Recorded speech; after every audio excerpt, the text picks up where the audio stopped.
ආර්ථික පද්ධති ඉගෙන ගන්න පටන් ගන්න කලින් අපි ඉගෙනගෙන තියෙනවා හිඟකම් නේ. හිඟකම කියන සංකල්පය අපි අවබෝධ කරගෙන තියෙනවා. එතකොට ආර්ථික විද්‍යාවේ කේන්ද්‍රීය ප්‍රශ්නයට තමයි අපි කිව්වේ හිඟකම කියලා. ආර්ථික විද්‍යාවේ කේන්ද්‍රීය ප්‍රශ්නයට තමයි හිඟකම කියලා කිව්වේ. එතකොට ආර්ථික විද්‍යාවේ කේන්ද්‍රීය ප්‍රශ්නය මොකද්ද? හිඟකම. ආර්ථික විද්‍යාවේ කේන්ද්‍රීය ප්‍රශ්නය තමයි අපි කියන්නේ ඒකට හිඟකම කියලා. ආර්ථික විද්‍යාවේ කේන්ද්‍රීය ප්‍රශ්නයට අපි කියනවා හිඟකම.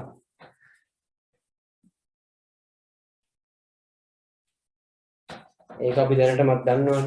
ආර්ථික විද්‍යාවේ කේන්ද්‍රීය ප්‍රශ්නයට හිඟකම කියනවා කියලා අපි දන්නවා. එතකොට ආර්ථික විද්‍යාවේ කේන්ද්‍රීය ප්‍රශ්නය හිඟකම වුණා. ඒ කියන්නේ අපි ආර්ථික විද්‍යාවේ වැඩිපුරම කතා කරන ආර්ථික විද්‍යාවේ මූලාරම්භ වෙන ප්‍රශ්නය තමයි හිඟකම. මේ හිඟකම කියන ප්‍රශ්නය තුලින් හරි ආර්ථික විද්‍යාවේ කේන්ද්‍රීය ප්‍රශ්නය වෙන හිඟකම කියන ප්‍රශ්නය තුලින් නැති වෙනවා තව අනුප්‍රශ්න කීපයක්. හරි අනුප්‍රශ්න කියන්නේ හරි හිඟකම හින්දා ඇති වෙන තවත් ප්‍රශ්න වගේ. හරි හිඟයි කිව්වේ මොකද්ද? අසීමිත උවමනාවලට සාපේක්ෂව සම්පත් සීමිතයි. නේද? අසීමිත උවමනාවලට සාපේක්ෂව සම්පත් සීමිත නම් ඒකට තමයි අපි කිව්වේ මොකද්ද? හිඟකම. ඔන්න ඔය කියන හිඟකම හේතුවෙන් ඇති වෙනවා තව ප්‍රශ්න තුනක් ආර්ථිකේ. ඒ කියන්නේ හිඟකම කියන්නේ ආර්ථික විද්‍යාවේ කේන්ද්‍රීය ප්‍රශ්න. වෙන කේන්ද්‍රීය ප්‍රශ්න නැහැ. ඒකට හිඟකම හින්දා ඇති වෙන ප්‍රශ්න වර්ගයක් තියෙනවා. ඒ කියන්නේ හිඟකම නිසා ඇති වෙන තවත් ප්‍රශ්න වර්ගයක්. හරිද? එතකොට මේ හිඟකම නිසා ඇති වෙන අනිත් ප්‍රශ්න වලට අපි කියනවා මූලික ආර්ථික ප්‍රශ්න කියලා. ඒ කියන්නේ මෙන්න මේ හිඟකම නිසා මෙන්න මේ කියන හිඟකම නිසා ඇති වෙනවා මොනවද? මූලික ආර්ථික ප්‍රශ්න. අපිට මතක තියාගන්න ඕන ආර්ථික විද්‍යාවේ කේන්ද්‍රීය ප්‍රශ්නය වෙනයි. කේන්ද්‍රීය ප්‍රශ්නය තමයි හිඟකම. කේන්ද්‍රීය ප්‍රශ්නේ වෙනසක් වෙන්නේ නැහැ. කේන්ද්‍රීය ප්‍රශ්නේ හිඟකම තියෙද්දි හිඟකම හින්දා ඇති වෙනවා මොනවද? මූලික ආර්ථික ප්‍රශ්න. මූලික ආර්ථික ප්‍රශ්න. මූලික ආර්ථික ප්‍රශ්න තියෙනවා තුනක්. හරි හිඟකම කියන ප්‍රශ්න තියෙන්නේ එකයි. හිඟකම කිව්වේ ආර්ථික විද්‍යාවේ කේන්ද්‍රීය ගැටලුව. නැත්නම් කේන්ද්‍රීය ප්‍රශ්නේ.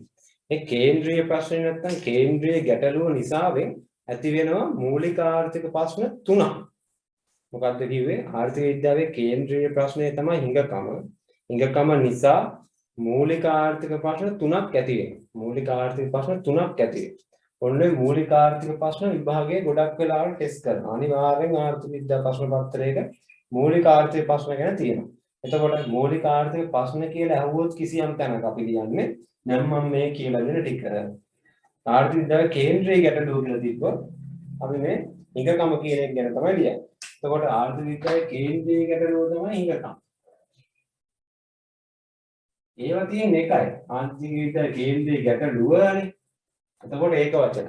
හිඟකම තමයි කේන්ද්‍රීය ගැටලුව. නමුත් මූලික ආර්ථික ප්‍රශ්න ඇති වෙන්නේ කේන්ද්‍රීය ගැටලුව තුලින්. කේන්ද්‍රීය ගැටලුව තුලින් මූලික ආර්ථික ප්‍රශ්න ඇති වෙනවා. නේද? ආර්ථික විද්‍යාවේ කේන්ද්‍රීය ගැටලුව වන හිඟකම නිසාවෙන් හිඟකම තුලින් මූලික ආර්ථික ප්‍රශ්න හට ගන්නවා. ඒ කියන්නේ මූලික ආර්ථික ප්‍රශ්න අපි කියනවා තුනක් තියෙනවා කියලා.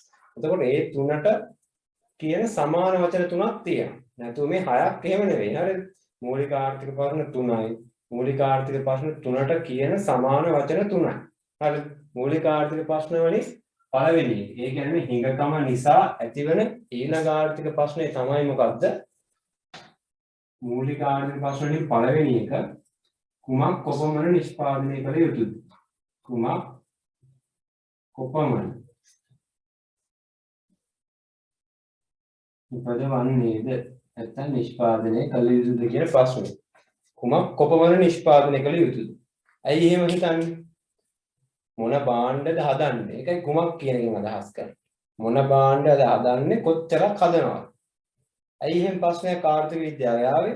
එහෙම ආර්ථික විද්‍යාවේ ප්‍රශ්නයක් ආවේ හිඟකම හින්දා. හිඟකම කියලා දෙයක් ලෝකේ නැත්තම් අපිට අවශ්‍ය හැම දෙයක්ම හැම වමනාවම ඕන තරම් අපිට අසීමිතව හම්බ වෙනවා. දෙයියෝ දුන්නා වගේ හම්බ වෙනවා නම් එතකොට අපිට හිඟකමක් නැහැ. එතකොට අපි මොනවද හදන්නේ? හදනේව කොච්චරක් හදනවද? කුමක් කොපමණ නිෂ්පාදනය කරනවද කිය හිතේ හිතින්න දෙයක් නැහැ. ඇයි? අපිට තොර ඉන්න දෙයක් නැහැ මොනවද හදන්නේ? මොනවද හදන්නේ නැත්තේ? ඒකනේ කුමක් කොහොමද කියන්නේ? එහෙම හිතේ හිතින්න දෙයක් නැහැ. ඇයි?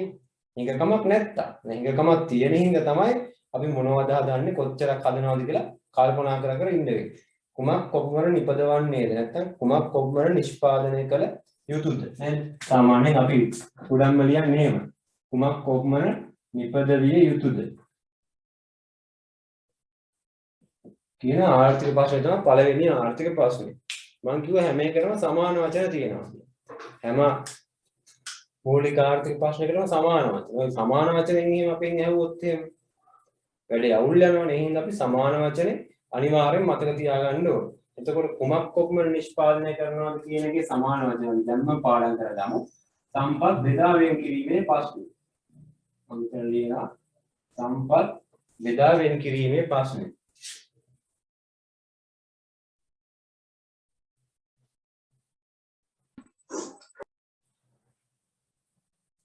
සම්පත් බෙදා වෙන් කිරීමේ ප්‍රශ්නේ. දැන් අපි මොනවද පාඩම් කරගන්න ඕන?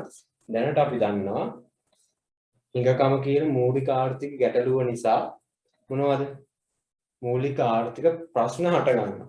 හිඟකම කියන මූලික ආර්ථික ගැටලුව නැත්නම් ආර්ථික විද්‍යාවේ කේන්ද්‍රීය ප්‍රශ්නේ නේද? අපි එහෙමයි කියන්නේ හිඟකමට ආර්ථික විද්‍යාවේ කේන්ද්‍රීය ප්‍රශ්නය නිසා මූලික ආර්ථික ප්‍රශ්න හට ගන්නවා. මූලික ආර්ථික ප්‍රශ්න තුනයි. පළවෙනි එක තමයි කුමක් කොපමණ නිෂ්පාදනය කළ යුතුද? කුමක් කොපමණ නිපදවිය යුතුද? ඒකට සමාන වචනයක් තමයි සම්පත් බෙදා වෙන් කිරීමේ ප්‍රශ්නේ. පාඩම් කරගන්න ඕන කුමක් කොපමණ ඒක තමයි පළවෙනි ප්‍රශ්නේ. ඒකේ සමාන වචනේ තමයි සම්පත් බෙදා වෙන් කිරීමේ ප්‍රශ්නේ. දෙවෙනි එක තමයි කෙසේ නිෂ්පාදනය කළ යුතුද? කුමක් කොපමණද වගේ දෙවෙනි එක තමයි කෙසේ නිපදවිය යුතුද?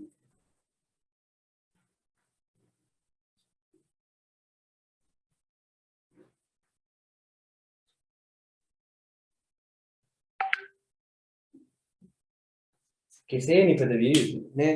කුමක් කොපමණ නිෂ්පාදනය කළ යුතුද? ඊළඟ එක තමයි කෙසේ නිෂ්පාදනය කළ යුතුද? එතකොට කුමක් කොපමණ නිෂ්පාදනය කළ යුතුද ප්‍රශ්නේ වගේ දෙවෙනි ආර්ථික ප්‍රශ්නේ තමයි අපේ කෙසේ නිෂ්පාදනය කළ යුතුද? ඔතන කෙසේ නිෂ්පාදනය කළ යුතුද කියන ප්‍රශ්නේ අපි මේ ප්‍රශ්නේ ගැඹුරින් කතා කරනවා පස්සේ ඒ කියන්නේ මොන නිෂ්පාදන ශිල්පීය ක්‍රමයේද පාවිච්චි කරන්න කියන. ඒ කියන්නේ අපිට නිෂ්පාදනය කරන්න මොනයම් හෝ නිෂ්පාදනයක් හදන්න අපිට එක්කෝ අපිට මිනිස්සුව පාවිච්චි කරන්න පුළුවන් නේද? මිනිස්සුන් පාවිච්චි කරන අපිට ඒකට කියන ශ්‍රම සූක්ෂමයි කියලා. මේකේ අදහස තමයි නිෂ්පාදන ශිල්පීය ක්‍රම. හරිද? කියන්නේ ශිල්පීය ක්‍රමය කියන තමයි මෙතන කියන්නේ. ශිල්පීය ක්‍රමය. ඒ කියන්නේ ශ්‍රම සූක්ෂමද ප්‍රාග්ධන සූක්ෂමද? යන්ත්‍ර වලින්ම නිෂ්පාදනය කරනවා නම් ප්‍රාග්ධන සූක්ෂම, මිනිස්සු පාවිච්චි කරනවා නම් ශ්‍රම සූක්ෂම. එතකොට කෙසේ නිෂ්පාදනය කරනවද කියන්නේ අපි මොනවා හරි හදන දේ තියෙනවනේ. ඒ හදන දේ කොහොමද හදන්නේ? ඒ කියන්නේ මිනිස්සු පාවිච්චි කරලා හදනවද? එහෙම නැත්නම් යන්ත්‍ර පාවිච්චි කරලා හදනවද? නේද? දැන් අපි හිතමු අපි ගාව තියෙනවා කියන්නේ හිඟ සම්පතක් භූමියක්. නේද? ඒ භූමිය මොනවද හදන්නේ? කුමක් හදනවද? ඊපස්සේ කොපමණ හදනවද? ඒ තමයි පළවෙනි ප්‍රශ්නේ. ඊට පස්සේ අපි හිතමු දැන් V වගාවට අපි ඒක යොදා ගන්නවා කුඹුරක් විදියට. එතකොට කුඹුර කොච්චර අපිට හදන්න පුළුවන්ද? මේ පළවෙනි එක කුමක් කොපමණ? ඒක අපි ගාව තියෙන හිඟ සම්පත, හිඟ භූමිය සම්පත බෙදා වෙන් කිරීමේ ප්‍රශ්නෙට දැක්කද? අපි මුහුණ දුන්නා. ඊට පස්සේ කොහොමද හදන්නේ? මිනිස්සුමද ගොයන් හදන්නේ නැත්නම් අර දැන් ගොයන් හදන යන්ත්‍ර තියෙනවා. යන්ත්‍රයෙන් හදන්නේ. නේද? එතකොට මිනිස්සුම දානවද ගොයන් කපන්න එහෙම නැත්නම් අර දැන් අපි කියන සුනාමි භූතය වගේ කියන මේ මැෂින් පාවිච්චි කරනවා. ඒක තමයි කෙසේ නිෂ්පාදනය කරනවද? ඒ කියන්නේ නිෂ්පාදන ශිල්පීය ක්‍රමය. ඒ කියන්නේ ප්‍රොඩක්ෂන් සිස්ටම් එක. කියන්නේ මිනිස්සු පාවිච්චි කරලා කරනවද? එහෙම නැත්නම් යන්ත්‍ර පාවිච්චි කරනවද? ඒ කියන්නේ කෙසේ නිෂ්පාදනය කරනවද? මම කිව්වා හැම ප්‍රශ්නෙටම සමාන වචන තියෙනවා නේද? මේකේ සමාන වචනේ තමයි නිෂ්පාදනය පිළිබඳ ප්‍රශ්න. එතකොට දැන් අපි දන්නවා කෙසේ නිෂ්පාදනය කළ යුතුද? ඒ කියන්නේ අපි වැඩ කරන කුඹුර ගැන මම කිව්වනේ. ඒ කුඹුර වැඩ කරන්නේ මිනිස්සු පාවිච්චි කරලාමද ගොයන් කපන්නේ? එහෙම නැත්නම් අපි යන්ත්‍ර පාවිච්චි කරනවා. යන්ත්‍ර පාවිච්චි කරනවා නම් අන්න ප්‍රාග්ධන සූක්ෂමයි. මිනිස්සුම නම් යොදාගන්නේ ශ්‍රම සූක්ෂමයි. ශ්‍රමය නම් ශ්‍රම සූක්ෂමයි. ප්‍රාග්ධන නැත්නම් යන්ත්‍ර නම් ප්‍රාග්ධන සූක්ෂම. එතකොට කෙසේ නිෂ්පාදනය කරනවද කියන ප්‍රශ්නෙට කියන සමාන වචනේ තමයි මොකද්ද? නිෂ්පාදනයේ පිළිවෙල ප්‍රශ්න. අපි විභාගයේ මොන වචනෙන්ද දෙන්නේ? ඒ හින්දා අපි සමාන වචන අනිවාර්යයෙන් මතක තියාගන්න ඕනේ. නිෂ්පාදනයේ පිළිවෙල ප්‍රශ්න. නිෂ්පාදනයේ පිළිවෙල ප්‍රශ්න. ඊට පස්සේ අවසාන එක තමයි අපේ මූලික ආර්ථික ප්‍රශ්නේ කා සඳහා නිෂ්පාදනය කරනවා. ඒ කියන්නේ අපි මේව හදන්නේ කාටද? කා සඳහා නිෂ්පාදනය කළ යුතුයි. කා සඳහා නිපදවිය යුතුයි. මේක තමයි අපේ අවසාන මූලික ආර්ථික ප්‍රශ්න.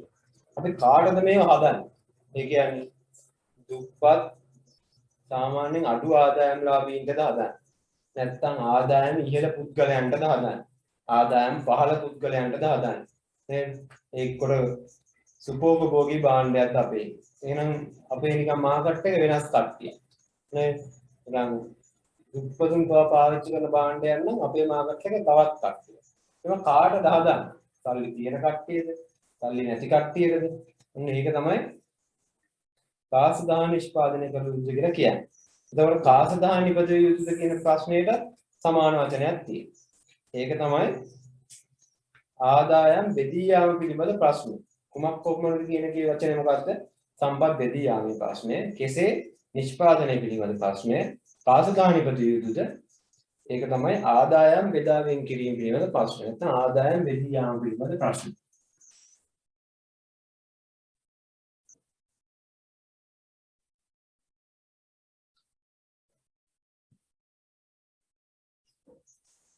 ආදායම් බෙදී යාම පිළිබඳ ප්‍රශ්න. දැන් අපි ආයේ කොහොමද පාඩමේ ආර්ථික විද්‍යාවේ කේන්ද්‍රීය ප්‍රශ්නය තිබ්බ හිඟකම්. ඒ හිඟකම නිසා මූලික ආර්ථික ප්‍රශ්න තුනක් ආවා. කුමක් කොපමණ නිෂ්පාදනය කළ යුතුද? කෙසේ නිෂ්පාදනය කළ යුතුද? කා සඳහා නිෂ්පාදනය කළ යුතුද? එතකොට මෙන්න මේ සමාන වචන තුනක් තියෙනවා මේ මූලික ආර්ථික ප්‍රශ්න තුනට. සම්පත් බෙදා වෙන් කිරීමේ ප්‍රශ්නය කියන්නේ කුමක් කොපමණ නිෂ්පාදනය කළ යුතුද? එතකොට කෙසේ නිෂ්පාදනය කළ යුතුද? නිෂ්පාදනය පිළිබඳ ප්‍රශ්න. කා සඳහා නිපදවිය යුතුද? ආදායම් බෙදා වෙන් කිරීම පිළිබඳ ප්‍රශ්න. ඔන්න ඔය මූලික ආර්ථික ප්‍රශ්න වලට තියෙන සමාන වචන තුන අපි අනිවාර්යයෙන් මතක තියාගන්න ඕන. ඒතකොට මේ මූලික ආර්ථික ප්‍රශ්න තුන වල තියෙන සමාන වචන අපි අනිවාර්යයෙන් මතක තියාගන්න ඕන. එතකොට හැමෝටම පොදුයි මේ හිඟකම කියන ප්‍රශ්නේ. හිඟකම තුලින් නැතිවෙච්ච මේ මූලික ආර්ථික ප්‍රශ්න තුනත් එතකොට හැමෝටම පොදුයිනේ. හැම රටකම හැම ජාතියකම මිනිස්සුන්ට හිඟකම තියෙනවා කියලා අපි ඉගෙනගෙන තියෙනවා. එහෙම නේද? හැම රටකම හැම ජාතියකම හැමෝටම මොකද්ද තියෙන්නේ? හිඟකම කියන මූලික ආර්ථික ප්‍රශ්නේ තියෙනවා. එතකොට ඒ හිඟකම තුලින් නැතිවන අනෙක් ප්‍රශ්න තුන. ඒ කියන්නේ හිඟකම කියන්නේ මම කිව්වා ආර්ථික විද්‍යාවේ කේන්ද්‍රීය ප්‍රශ්න. එතකොට හිඟකම තුලින් නැතිවන මූලික ආර්ථික ප්‍රශ්න තුන මොකද්ද? කුමක් කොපමණ කෙසේ කා සඳහා. ඔය ප්‍රශ්න තුනක් හැමෝටම පොදුයි. ඒ කියන්නේ ආර්ථිකයේ ඉන්න හැම පුද්ගලයාටම ඔය ප්‍රශ්න තුන පොදු ප්‍රශ්න තුනක්. එතකොට මේ මූලික ආර්ථික ප්‍රශ්න තුන විසඳා ගන්න එක එක රටවල් අනුගමනය කරන ක්‍රමය වෙනස්. නේද? එක එක රටවල් අනුගමනය කරන ක්‍රමය වෙනස්. මේ මූලික ආර්ථික ප්‍රශ්න තුන විසඳන්න. සමහර රටවල් අපි අහලා තියෙන විදිහට ධනවාදී ප්‍රතිපත්ති අනුගමනය කරනවා. ඒ කියන්නේ සල්ලි තියෙන කට්ටියට විශේෂයෙන් සලකනවා. ඒ කට්ටියට තමයි ගොඩක් භාණ්ඩ ලබා දෙන්නේ. අපි එහෙම ධනවාදය කියන්නේ සමාජවාදය ගැන කිව්වහම මොකද්ද කියන්නේ? හැමෝටම පොදු. නැත්නම් හැමෝටම මේ පොදුවේ සලකනවා. නැත්නම් හැමෝටම එක විදිහට සලකනවා. ඒ වගේ එකක් තමයි සමාජවාදය කියන්නේ. එතකොට මේ කිව්ව මූලික ආර්ථික ප්‍රශ්න තුන තියෙනවනේ. මේ කිව්ව මූලික ආර්ථික ප්‍රශ්න තුන විසඳා ගන්න විවිධ ආර්ථික විවිධ විදිහට තමයි කටයුතු කරන්නේ. මේ මූලික ආර්ථික ප්‍රශ්න තුන හැමෝටම පොදුයි. මූලික ආර්ථික ප්‍රශ්න 3යි සමාන වචන 3යි. ඔය ඒකට මූලික ආර්ථික ප්‍රශ්න කොහොමද 3යිනේ තියෙන්නේ. ඒ 3 විසඳගන්නේ එක එක කට්ටිය එක එක විදියට. එනේ එක එක ආර්ථික විසඳගන්නේ මේවා එක එක විදියට. එතකොට මේ විවිධ ආර්ථික මූලික ආර්ථික ප්‍රශ්න විසඳගන්නේ විවිධාකාරයට නම්. විවිධ ආර්ථික මූලික ආර්ථික ප්‍රශ්න විසඳගන්නේ විවිධාකාරයට නම් අන්නේ විවිධාකාරයට මූලික ආර්ථික ප්‍රශ්න විසඳ ගන්නවා කියන එක අනුව අපි ආර්ථික පද්ධති බෙදලා තියෙනවා විවිධ කොටස්. ඒ කියන්නේ පොදු ප්‍රශ්න තුන නේද? දැන් අපිට මොකක් හරි පොදු ප්‍රශ්නයක් ආවම මේ ප්‍රශ්නේ වාටක් තියෙනවා මටක් තියෙනවා නේද? අපි හිතමු එක පුද්ගලයෙක්ට බඩගින්නක් එනවා. එයා ඒක විසඳගන්නේ තමන් ගාව තියෙන පර්ස් එකේ තියෙන සල්ලි වලින් මොන හරි දෙයක් මිලදී. ඊට පස්සේ තව පුද්ගලයෙක්ට බඩගින්නක් එනවා. එයාට සල්ලි නැහැ. එයාගෙන් හරි ඉල්ල ගන්න. නේද? තව පුද්ගලයෙකුට බඩගින්නක් කරලා එයා හොරකම් කරන්න පෙළඹෙනවා. ඒතකොට දැන් ගන්න පොදු ප්‍රශ්නයක් තිබ්බේ. අපි විසඳගත්තේ විවිධ ආකාරයන්. ඒතකොට ලෝකේ හැමෝටම මේ මූලික ආර්ථික ප්‍රශ්න තුන හැමෝටම පොදුයි. මේ පොදු ප්‍රශ්න තුන විසඳ ගන්න ආකාර තියෙනවා විවිධාකාර විදියට. විසඳ ගන්න ආකාර වෙනස් වෙනවා එකිනෙකා. එතකොට අපි මේ කියපු මූලික ආර්ථික ප්‍රශ්න තුන විසඳා ගන්න විවිධ ආර්ථිකයන් හඳුන්වා දෙන ක්‍රම ටිකක් තියෙනවා. හරිද? විවිධ ආර්ථිකයන් මේ මූලික ආර්ථික ප්‍රශ්න විසඳා ගන්න භාවිතා කරන ක්‍රම. එතකොට මූලික ආර්ථික ප්‍රශ්න විසඳිය හැකි විවිධ ක්‍රම. කියන්නේ මේ පොදු ප්‍රශ්න තුන විසඳා ගන්න එක එක කට්ටිය පාවිච්චි කරලා තියෙන ක්‍රම. අන්න ඒ අනුව තමයි විවිධ ආර්ථික පද්ධති ලෝකෙ බිහි වෙලා තියෙන්නේ. ඒ කියන්නේ මෙන්න මේ පොදු ප්‍රශ්න තුන තියෙනවා. ඔය පොදු ප්‍රශ්න තුන විසඳා ගන්න. කොහොමද?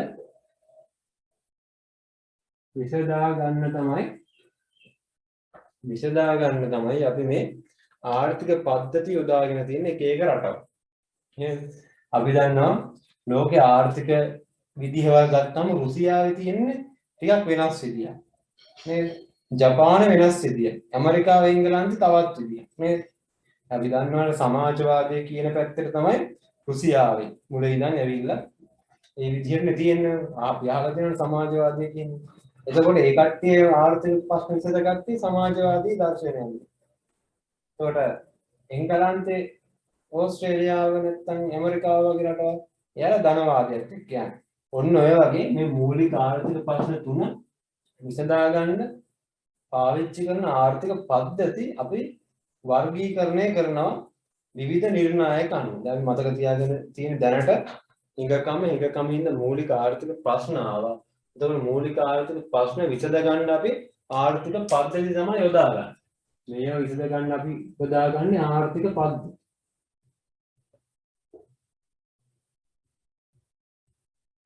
ආර්ථික පද්ධති තමයි අපිට යොදා ගන්න වෙන්නේ. එතකොට අපි ආර්ථික පද්ධති යොදාගන්නේ මොකටද? මේ මූලික ආර්ථික ප්‍රශ්න ටික විසඳා ගන්න.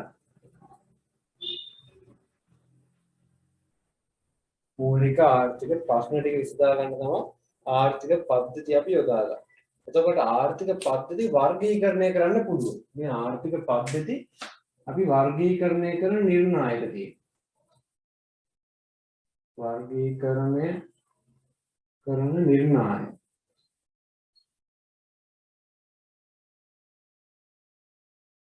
මේ කියන ටික අනිවාර්යෙන් මතක තියෙන්න ඕන.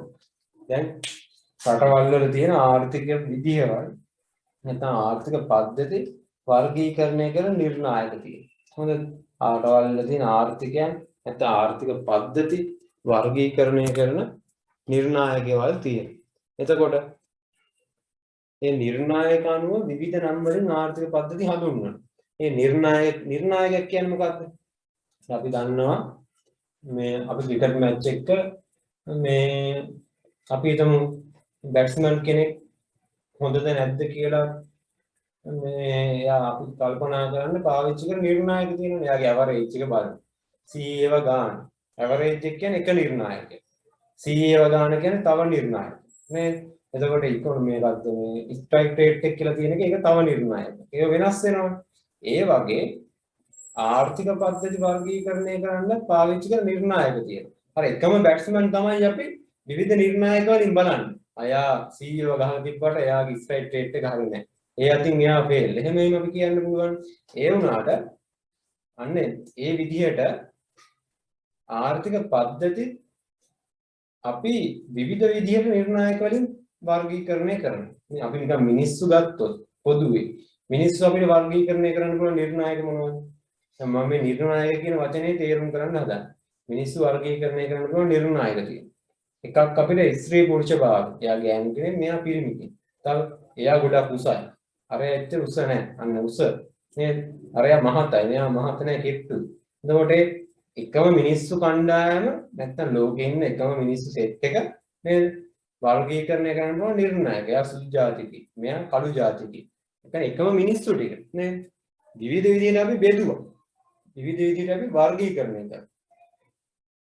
අන්න ඒ විදිහට අපි බැලුවාම මේ පොදු ආර්ථික පද්ධති ටික වර්ගීකරන්න පාවිච්චි කරන නිර්ණායක ටිකක් තියෙනවා. ඒ කියන්නේ අර කලින් කිව්වා වගේ ස්ත්‍රී පුරුෂ භාවය, උස්ස, මහත, කළු සුදු භාවය වගේ නිර්ණායක ටිකක් පාවිච්චි කරනවා ආර්ථික පද්ධති වර්ගීකරණය කරන්න. එතකොට පළවෙනි එක තමයි ආර්ථික පද්ධති වර්ගීකරණය කරන තීරණ සම්බන්ධීකරණ යාන්ත්‍රණය. මේ වචනේ මතක තියාගන්න ඕනේ. තීරණ සම්බන්ධීකරණ යාන්ත්‍රණය. කියන්නේ කවුද ආර්ථිකයේ තීරණ ගන්න? කවුද ආර්ථිකයේ ප්‍රධාන වශයෙන් වැදගත් වෙන ඩිසිෂන්ස් ගන්නෙ? අන්න ඒක අනුව තමයි ආර්ථිකය බෙදන්නේ මේ නිර්ණායක අනුව. එතකොට ආර්ථිකයේ තීරණ ගන්නෙ පෞද්ගලික අංශය නම් අපි ඒකට කියනවා දැන් පුද්ගල මිනිස්සුමයි තීරණ ගන්න. එහෙනම් අපි ඒකට කියනවා වෙළඳපොළ ආර්ථික. දැන් ඒක බෙදෙන ආකාරයට. වෙළඳපොළ ආර්ථිකය කියලා බෙදෙනවා පෞද්ගලික අංශය. හරිද? වෙළඳපොළ ආර්ථිකය කියලා බෙදෙනවා පෞද්ගලික අංශයම තමයි තීරණ ගන්න. එතකොට තීරණ සම්බන්ධීකරණ යාන්ත්‍රණය අනුව අනිත් එක තමයි ඒ කියන්නේ තීරණ ගන්න ආණ්ඩුවන තීරණ ගන්න තනිකර රජය න. රජය නම් අපි කියනවා විධානගත ආර්ථිකය. විධානගත ආර්ථිකය. તો තීරණ සම්බන්ධීකරණ යාන්ත්‍රණය අනුව ආර්ථික පද්ධති කොහොමද බෙදන්නේ? එකක් තමයි වෙළඳපොළ ආර්ථිකය, අනිත් එක විධානගත ආර්ථිකය. හොඳට මතක තියාගන්න ඕන ආර්ථික පද්ධති වර්ගීකරණය කරන නිර්ණායක තියෙනවා. නිර්ණායක තියෙන අපිට තුනක්. පළවෙනි එක තමයි තීරණ සම්බන්ධීකරණ යාන්ත්‍රණය. ඒක අනුව අපි ආර්ථික විද්‍යාව බෙදනවා ආර්ථික පද්ධති වෙළඳපොළ සහ විධානගත. නිකන් අපි හිතමු මේ අමේ පැහැය කියන නිර්ණායක අනුව මිනිස්සු වර්ගීකරණය කරොත් අපි බෙදන්නේ කොහොමද? සුදු ජාතිකයෝ කළු ජාතිකයෝ නේද? ඒක එකක්. එතකොට ස්ත්‍රී පුරුෂ භාවය අනුව මිනිස්සු බෙදුවොත් ස්ත්‍රී පුරුෂ නේද? පිරිමි කට්ටිය ගෑනු කට්ටිය. එහෙමනේ බෙදන්නේ. ඒ වගේ මේ තීරණ සම්බන්ධීකරණ යාන්ත්‍රණය කියන සංකල්පය මගින් අපි ආර්ථික පද්ධති බෙදුවොත් එකක් වෙළඳපොළ ආර්ථික, අනිත් එක විධානගත ආර්ථික. හරි. දෙවෙනි එක. ඒ කියන්නේ දැන් අපි ඉස්සෙල්ලා සුදු කළු ජාතිකයෝ ගැන බැලලා ඊට පස්සේ ස්ත්‍රී පුරුෂ එක ගැන බැලුවා වගේ. දැන් දෙවෙනි එක තමයි සම්පත් හිමිකාරීත්වය හා දේපල අයිති. සම්පත් හිමිකාරීත්වය හා දේපල අයිති. ඒක තමයි ඊළඟ නිර්ණායක. සම්පත් හිමිකාරීත්වය හා හිමිකාරීත්වය හා දේපල අයිති. සම්පත් හිමිකාරීත්වය හා දේපල අයිති. ඒ කියන්නේ සම්පත් කාටද අයිති? සම්පත් කියන්නේ කවුද? සම්පත් කියන්නේ අපේ යාළුවෙක් වෙන සම්පත් එහෙම නෙමෙයි. හරිද? සම්පත් කියලා කියන්නේ මේ භූමිය ශ්‍රමයේ ප්‍රාග්ධනයේ ව්‍යවසාය. එතකොට භූමිය ශ්‍රමයේ ප්‍රාග්ධනයේ ව්‍යවසායකත්වයේ කියන සම්පත් ආණ්ඩුවටද අයිති? පෞද්ගලික අංශයටද අයිති? සම්පත් හිමිකාරීත්වය දේපල අයිති. සම්පත් වලට දේපල කියන්නේ නේද? සම්පත් දේපල ඒ වගේ දේවල් සම්පත් කාටද අයිති? එතකොට සම්පත් අයිතිය තියෙන්නේ කවුද? රජයට නම්. අපි ඒක කියනවා සමාජවාදී ආර්ථිකය. සම්පත් වල අයිතිය තියෙන්නේ පෞද්ගලික අංශයෙන් නම් අපි ඒකට කියනවා ධනේශ්වර ආර්ථිකය. පෞද්ගලික අංශයෙන් නම් තියෙන්නේ අපි කියනවා ධනේශ්වර. ධනේශ්වර ආර්ථිකය.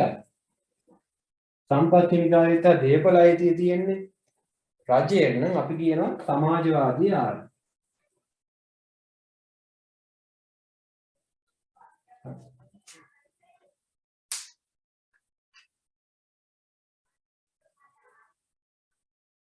එතකොට දැන් ඔළුවට දා ගන්න ඕන කොහොමද අපි තීරණ සම්බන්ධීකරණ යාන්ත්‍රණය අපි අනුව අපි බෙදන්නේ වෙළඳ පොළ විධානගත කියලා. සම්පත්තිනිකාරීත්ව දේපල අයිතිය අනුව අපි බෙදන්නේ ධනේශ්වර සමාජවාදී කියලා. අවසාන එක තමයි සානුබලවල ස්වභාවය. සානුබලවල ස්වභාවය.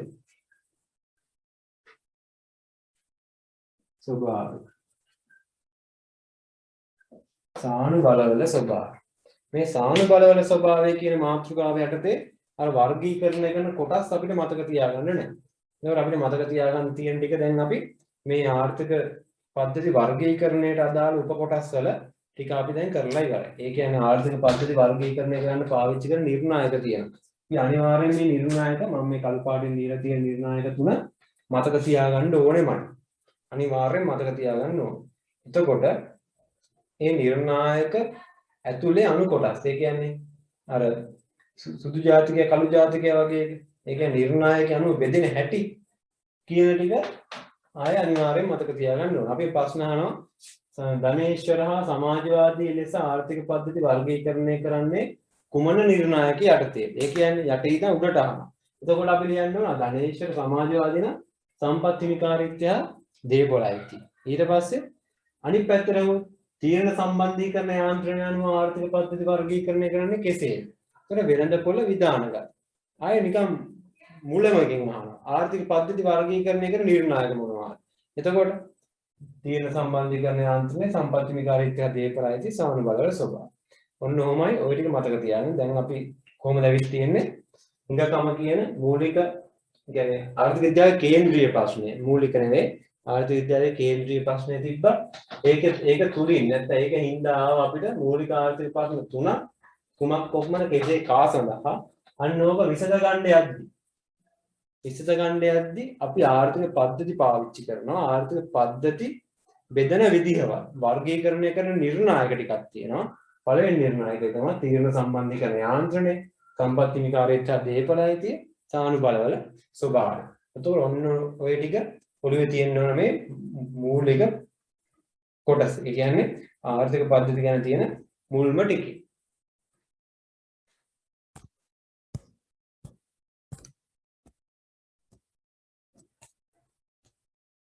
දැන් ඔයාලට තේරෙන්නේ නැති කෑලි මොනවා හරි තියනවාද මෙතන? නිකන් මෙතන ඇත්තට තේරෙන්නේ නැහැ කියන විදිහ මතක තියාගන්න තමයි තියෙන්නේ. පළවෙනි පාඩේදී ගොඩක් එහෙම තමයි.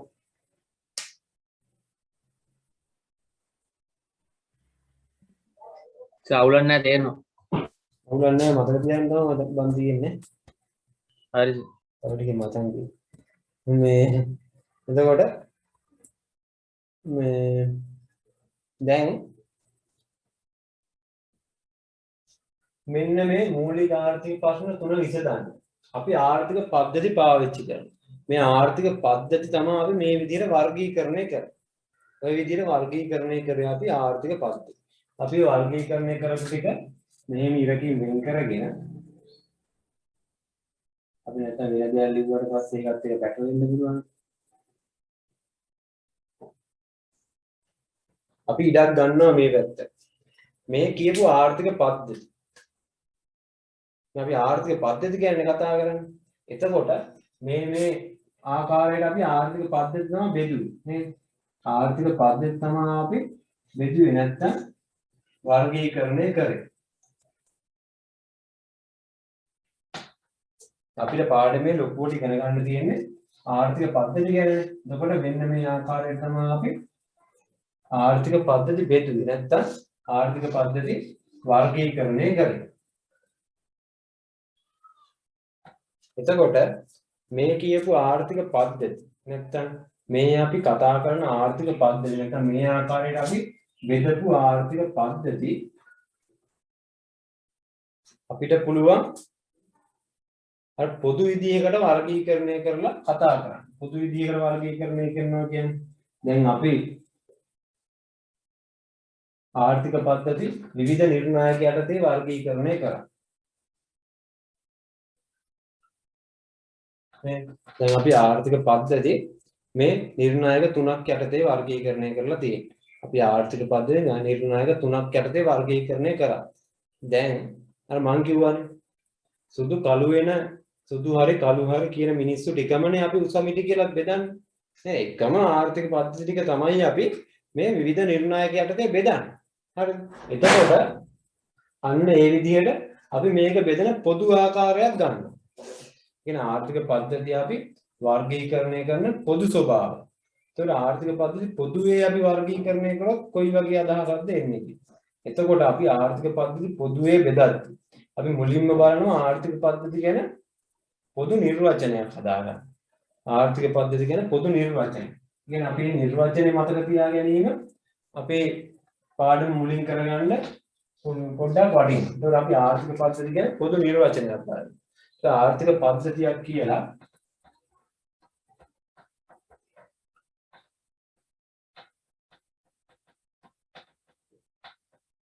ආර්ථික පද්ධතියක් ආවේ මොකටද?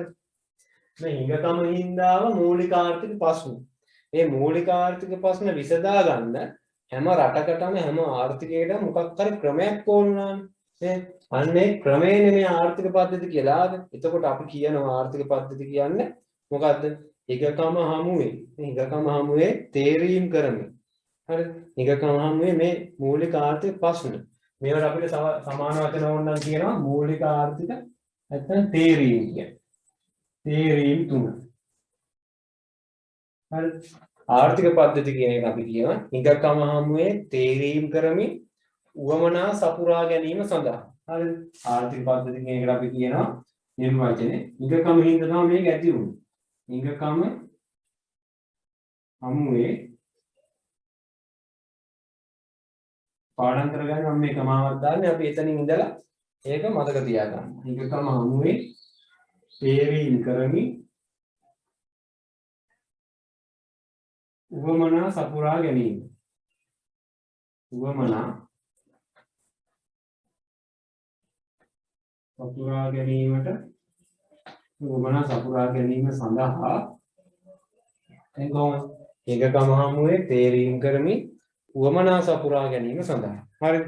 හිඟකම හමුවේ තේරීම් කරමින් උවමනා සපුරා ගැනීම සඳහා මිනිසා විසින් ගොඩනගා ගන්නා සංවිධාන ව්‍යුහය. ඒකට තමයි අපි කියන්නේ මොකද්ද? ආර්ථික පද්ධති. හිඟකම හමුවේ තේරීම් කරමින් උවමනා සපුරා ගැනීම සඳහා උවමනා සපුරා ගැනීම සඳහා මිනිසා විසින් ගොඩනගා ගන්නා සංවිධාන ව්‍යුහය. හිඟකම හමුවේ තේරීම් කරමින් උවමනා සපුරා ගැනීම සඳහා මිනිසා විසින්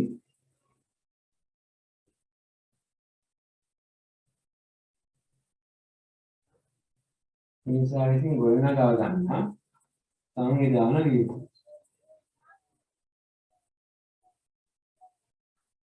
ඔන්න ඔකට තමයි අපි කියන්නේ ආර්ථික පද්ධතියක් කියන්නේ. ඒතකොට අපි ආර්ථික පද්ධති කියන නිර්වචන මතක තියාගන්න කොහොමද? මේ හිඟකම හින්දා තමයි අපිට මේ තේරීම් තුනක් කරන්න ඕනේ. කියන්නේ හිඟකම හමුවේ තේරීම් කරමින් උවමනා සපුරා ගැනීම සඳහා අපි මිනිස්සු හදාගත්ත සංවිධාන ව්‍යුහයන්නේ ආර්ථිකයන් නැත්තම් රටක් කියන්නේ. නේද? එතකොට හිඟකම හමුවේ තේරීම් කරමින් උවමනා සපුරා ගැනීම සඳහා මිනිසා විසින් ගොඩනගා ගන්නා සංවිධාන ව්‍යුහයට තමයි අපි කියන්නේ ආර්ථික පද්ධතියක් කියන්නේ. මොකද්ද ආර්ථික පද්ධතියක් කියන්නේ? හිඟකම හමුවේ තේරීම් කරමින් මේ තියෙන තේරීම් තුන. හිඟකම හමුවේ තේරීම් කරමින් උවමනා සපුරා ගැනීම සඳහා මිනිසා විසින් ගොඩනගා ගන්නා සංවිධාන ව්‍යුහය. අන්තිම කෑල්ල වැදගත් සංවිධාන ව්‍යුහයක් නැත්තම් ආයතනික වැඩපිළිවෙලක් තමයි අපි ආර්ථික පද්ධතියක් කියලා කියන්නේ. අපි කියන්නේ ආයතනික වැඩපිළිවෙලක් කියලා.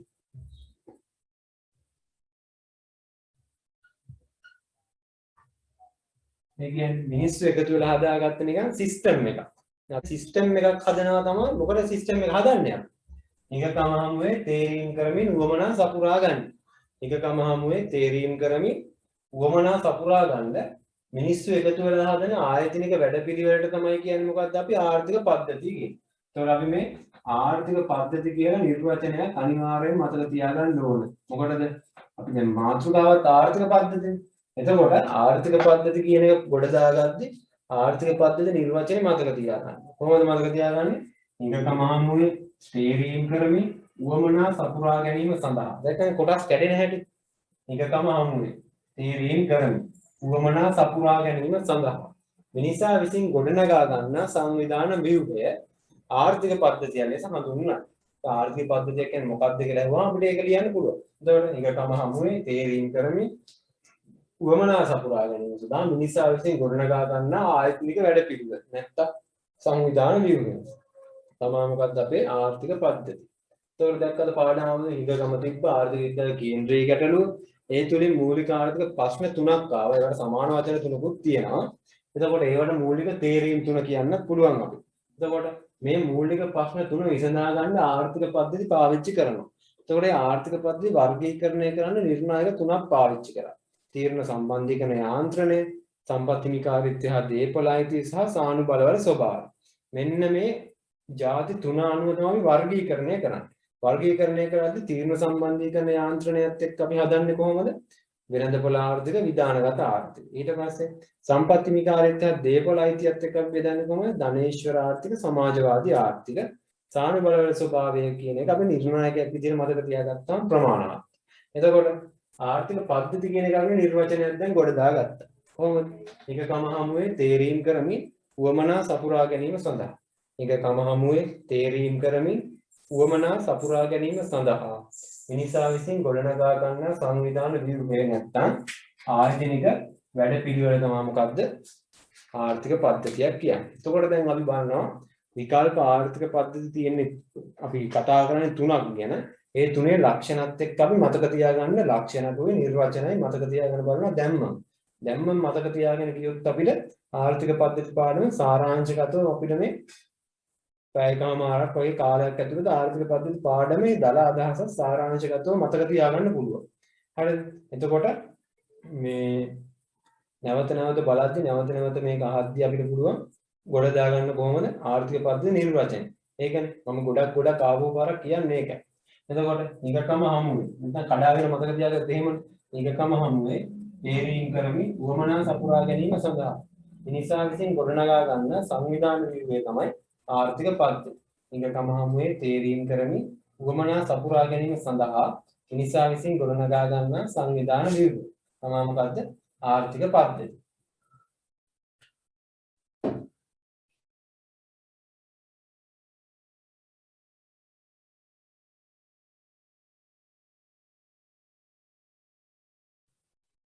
හරි.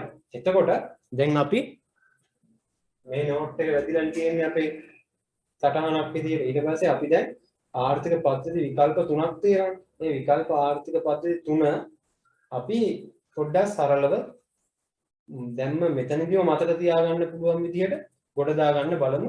අනිවාර්යයෙන්ම මතක තියාගෙන මම එතකොට මේ අපිට ලොකු දෙයක් ආය අමුතුවෙන් කරන්න දෙයක් නෑ ආර්ථික පද්ධති වල. දැන් අපිට මතක තියාගත යුතුම කොටස් ටික මොනවද? හිඟකම්. හිඟකම කියන්නේ මොකද්ද? ආර්ථික විද්‍යාවේ කේන්ද්‍රීය ගැටලු. කේන්ද්‍රය කියන්නේ මූලයනේ. කියන්නේ වැදගත්ම දේ තමයි හිඟකම්. හිඟකම් හින්දා අපේ ඇතිවෙච්ච දේ මොකද්ද? මූලික ආර්ථික ප්‍රශ්න තුන. මූලික ආර්ථික ප්‍රශ්න තුන. ඒතකොට මූලික ආර්ථික ප්‍රශ්න තුනයි හිඟකම නිසා ඇති වෙන්නේ ඒක. ඒතකොට මොනවද මූලික ආර්ථික ප්‍රශ්න තුන කුමක් කොපමණ නිපදවිය යුතුද? ඒ කියන්නේ සම්පත් බෙදා වෙන් කිරීම පිළිබඳ ප්‍රශ්නය. කෙසේ නිපදවිය යුතුද? ඒ කියන්නේ නිෂ්පාදනය පිළිබඳ ප්‍රශ්නය. කාසදා නිපදවිය යුතුද? ඒ කියන්නේ ආදායම් බෙදා වෙන් කිරීම පිළිබඳ ප්‍රශ්නය. ඒ කියන්නේ මූලික ආර්ථික ප්‍රශ්න තුනයි සමාන වචන තුනයි. නැතු මූලික ආර්ථික ප්‍රශ්න 6යි එහෙම නෙවෙයි. හරිද? එතකොට මේ මූලික ආර්ථික ප්‍රශ්න තුන විසඳන්න ආර්ථික පද්ධති කියන එකක් අපි පාවිච්චි කරනවා. ආර්ථික පද්ධති තමයි වචන. ඒ කියන්නේ මිනිස්සු හදාගන්න ක්‍රම. එතකොට මේ ආර්ථික පද්ධති වර්ගීකරණය කරන්න අපි නිර්ණායක තුනක් පාවිච්චි කරා. මේ මම කියන එක තමයි මතකම තියාගන්න ඕන. තීරණ සම්බන්ධීකරණ යාන්ත්‍රණය ඒක අනුව වෙළඳපොළ විධානගත කියලා අපි බෙදුවා. ඊට පස්සේ සම්පත් හිමිකම හා දේපල අයිති. ඒ අනුව අපි කොහොමද බෙදුවේ? සම්පත් හිමිකම හා දේපල අයිති අනුව අපි බෙදුවා මේ සමගත ධනේශ්වර සමාජවාද. ඊට පස්සේ සානු බලවල ස්වභාවය. ඊට පස්සේ අපි බැලුවා ආර්ථික විද්‍යාවේ ආර්ථික පද්ධති කියන්නේ නිර්වචනය. ආර්ථික පද්ධති කියන්නේ නිර්වචනය. දැන් ආර්ථික පද්ධති කියලා අපි කොහොමද නිර්වචනය කරේ? එකකම හමුවේ තේරීම් කරමින් උවමනා සපුරා ගැනීමේදී මිනිසා විසින් ගොඩනගා ගන්නා සංවිධාන ව්‍යුහය. එකකම හමුවේ තේරීම් කරමින් උවමනා සපුරා ගැනීම සඳහා මිනිසා විසින් ගොඩනගා ගන්නා සංවිධාන ව්‍යුහය. එකකම හමුවේ තේරීම් කරමින් වමනා සපුරා ගැනීම සඳහා මිනිසා විසින් ගොඩනගා ගන්නා සංවිධාන ව්‍යුහයක් තමයි අපි කියන්නේ මොකද්ද? ආර්ථික පද්ධතිය. හරි. එතකොට අපි ආර්ථික පද්ධති නිර්වචනය උඩින් ලියලා අපි ආර්ථික පද්ධති සාරාංශගතව කතා කරනවා. මේ ආර්ථික පද්ධති බෙදන්න පාවිච්චි කරන නිර්ණායක ටික අපි මෙහෙමම තියාගමු මෙතන.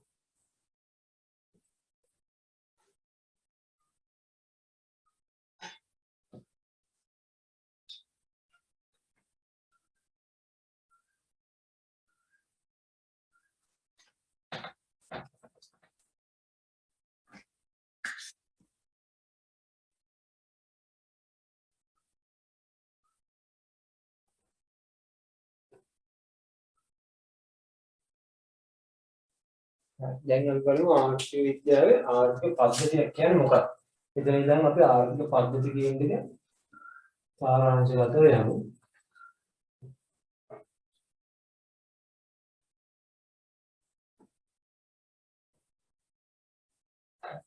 ඒතර ආර්ථික පද්ධතියේ නිර්වචනය මොකක්ද? එකකම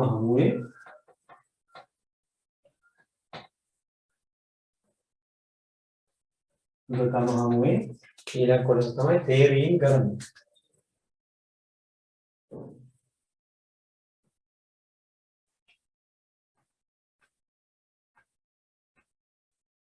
එකකම හමුවේ තේරීම් කරන්නේ මම මේ කොටස් වල කඩලා ලියාගන්නේ අපි මේ විදිහට මතක තියාගන්න පුළුවන්. වමනා සපුරා ගැනීම. වමනා සපුරා ගැනීම සඳහා එංගල කොටස් කරලා මතක තියාගන්න විදිහට එකකම හමුවේ තේරීම් කරන්නේ අද මේ එකකම හමුවේ තේරීම් කරමින් වමනා සපුරා ගැනීම සඳහා පාඩ තුනෙන් ලිව්වේ අර අපි නිර්වචනය කඩා ගන්න කොටස් ටික වමනා සපුරා ගැනීම සඳහා මිනිසා විසින්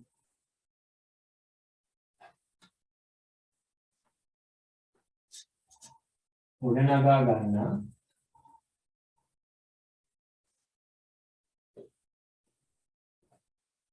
සංවිධාන ව්‍යුහය නැත්නම් ආයතනික වැඩ පිළිවෙල.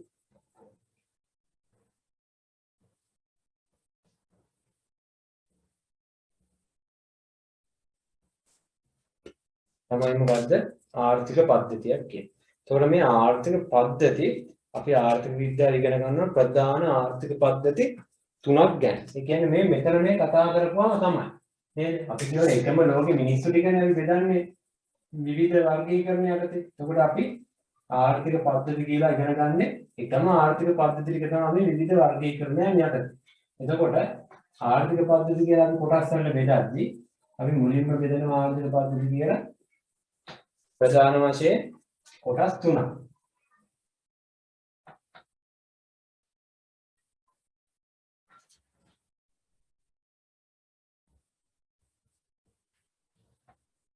ආර්ථික පද්ධති ප්‍රධාන වශයෙන් අපි බෙදනවා කොටස් තුනකට.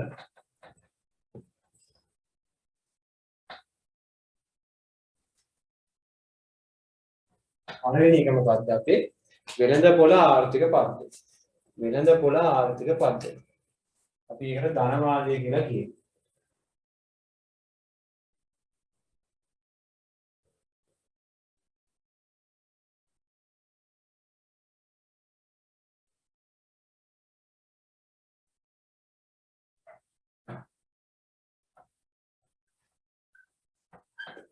වෙළඳපොළ ආර්ථික පද්ධතිය එහෙම නැත්නම් ධනවාදී ආර්ථික පද්ධතිය. වෙළඳපොළ ආර්ථික පද්ධතිය ධනවාදී ආර්ථික පද්ධතිය. ඊට පස්සේ එක තමයි සමාජවාදී. එහෙම නැත්නම් සැලසුම්ගත නැත්නම් විධානගත. අපි දන්නේ මොන වචනෙන් එයිද කියලා විභාගයට. නේද? මේ මොන වචනෙන් එයිද කියලා අපි දන්නේ නැති නිසා අපි මේ තියෙන වචන ටිකම ඉගෙන ගන්න ඕනේ. එතකොට දෙවෙනි එක තමයි සැලසුම්ගත ආර්ථික පද්ධතිය.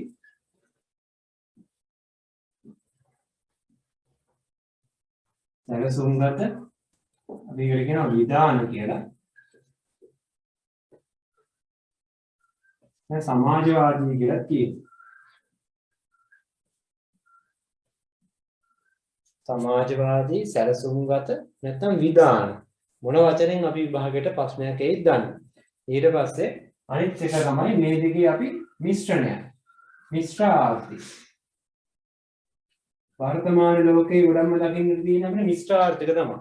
100%ක්ම ධනවාදීවත් 100%ක්ම සමාජවාදීවත් සම්පූර්ණම වෙච්ච ආර්ථික අපිට දක්නට අඩුයි. මිශ්‍ර ආර්ථික තමයි බහුල වශයෙන් දක්නට ලැබෙන්නේ. එතකොට දැන් අපි දන්නවා හිඟකම හින්දා තේරීම් තුනක් ආවා. ඒ තේරීම් තුන විසඳන්න මේ ආර්ථික පද්ධති කියලා දෙයක් ආවා. ඒක ආර්ථික පද්ධති නිර්වචනය කරා අපි හිඟකම හමුවේ තේරීම් කරමින් වමනා සපුරා ගැනීම සඳහා මිනිසා විසින් ගොඩනගා ගන්නා සංවිධාන ව්‍යුහය. හිඟකම හමුවේ තේරීම් කරමින් වමනා සපුරා ගැනීම සඳහා මිනිසා විසින් ගොඩනගා ගන්නා සංවිධාන ව්‍යුහය. දැන් ආයතනික වැඩපිළිවෙල තමයි මොනවද? ආර්ථික පද්ධති කියලා කියන්නේ. එතකොට වෙළඳපොළ ආර්ථික පද්ධති, සැලසුම්ගත ආර්ථික පද්ධති, මිශ්‍ර ආර්ථිකයන් කියලා අපේ කොටස් තුනක් තමයි තියෙන. ආර්ථික පද්ධති තුනක් තමයි අපේ තියෙන්නේ. එතකොට මේවට සමාන වචන තියෙනවා නේද? වෙළඳපොළ ආර්ථික පද්ධතියේ ධනවාදී නැත්නම් ධනේශ්වර ඒ වගේ අදහස් තියෙනවා. එතකොට සැලසුම්ගත ආර්ථිකයට ධනවාදී, විධානගත සමාජවාදී, ධනවාදී එන්නේ මේකට, සැලසුම්ගත සමාජවාදී විධාන කියන නම් වෙනවා. ඒක මිශ්‍ර ආර්ථික. මේකට ධනවාදී නැත්නම් වෙළඳපොළ, ධනේශ්වර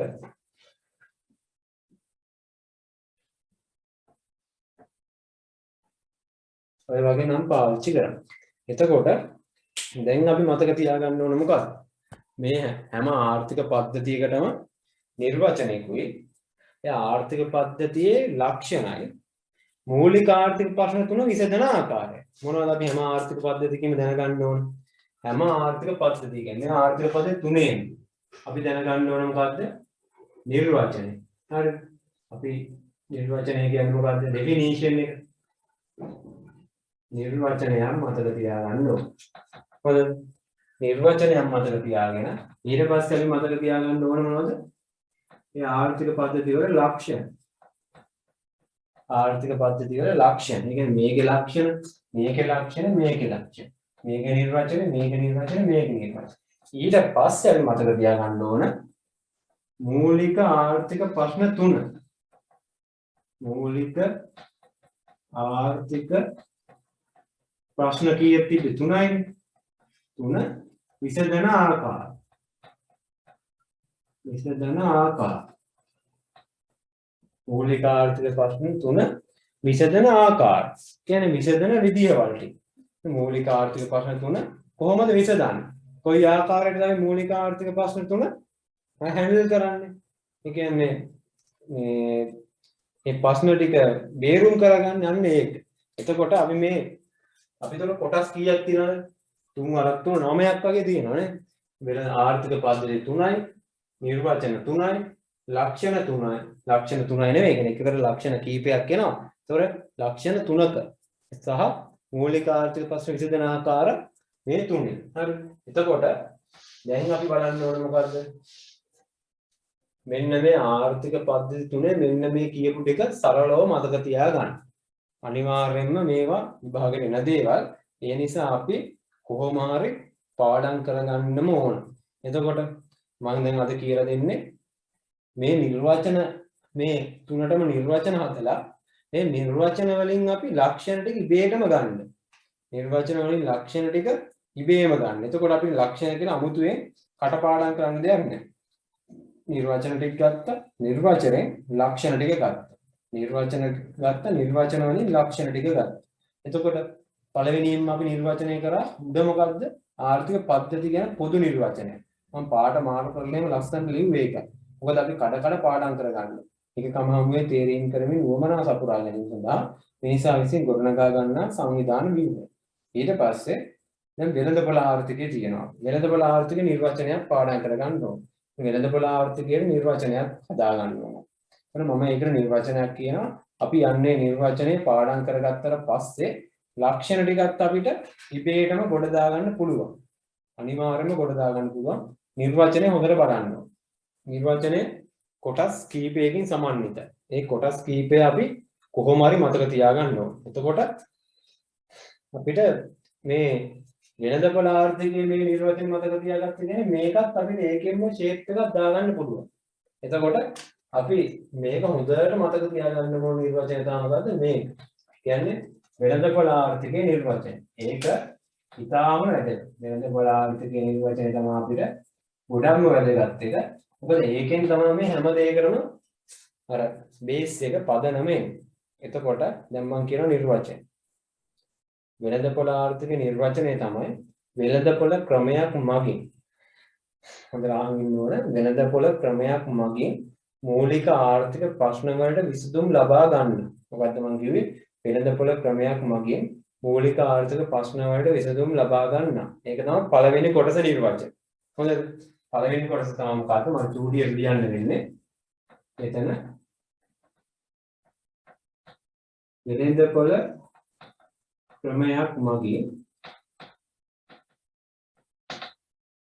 මූලික ආර්ථික ප්‍රශ්න වලට විසඳුම් ලබා ගන්න. ඔන්න අපේ පළවෙනි කොටස ඉවරයි. හරිද? ලාවට හරි පේනවනේ. වෙළඳපොළ ක්‍රමයක් මගින් මූලික ආර්ථික ප්‍රශ්න වලට විසඳුම් ලබා ගන්න. මම දැන් කියනවනේ. වෙළඳපොළ ක්‍රමයක් මගින් මූලික ආර්ථික ප්‍රශ්න වලට විසඳුම් ලබා ගන්න. ඒක තමයි මොකක්ද අපේ නිර්වචනයේ මුල් කොටස. වෙළඳපොළ ක්‍රමයක් මගින් මූලික ආර්ථික ගැටලු වලට විසඳුම් ලබා ගන්න. දෙවෙනි එක තමයි අපේ ස්වාර්ථය මත කටයුතු කරන. ස්වාර්ථය මත කටයුතු කරන. වෙළඳපොළ ක්‍රමයක් මගින් මූලික ආර්ථික ගැටලු වලට විසඳුම් ලබා ගන්න ස්වාර්ථයන් මත කටයුතු කරන. ස්වාර්ථය කියන්නේ මම හොඳයි. කියන්නේ මට තමයි හැමදේම එන්න ඕන. මගේ ලාභය ගැන හිතලා තමයි මම වැඩ කරන්නේ. ඒ කියන්නේ සුව අර්ථය. එහෙනම් අපි සිංහල වලට කියන සංදි එහෙම කියන. ඒ වගේ සුව අර්ථය. එහෙම තමයි ඒක බෙදෙන්නේ සුව අර්ථය කියන වචනේ. එතකොට වෙළඳපොළ ක්‍රමයක් මගින් මූලික ආර්ථික ප්‍රශ්න වලට විසඳුම් ලබා ගන්න ස්වාර්ථය මත කටයුතු කරන. රතු පැනලිය තියෙන එක ස්වාර්ථය මත කටයුතු කරන අවසාන කොටස තමයි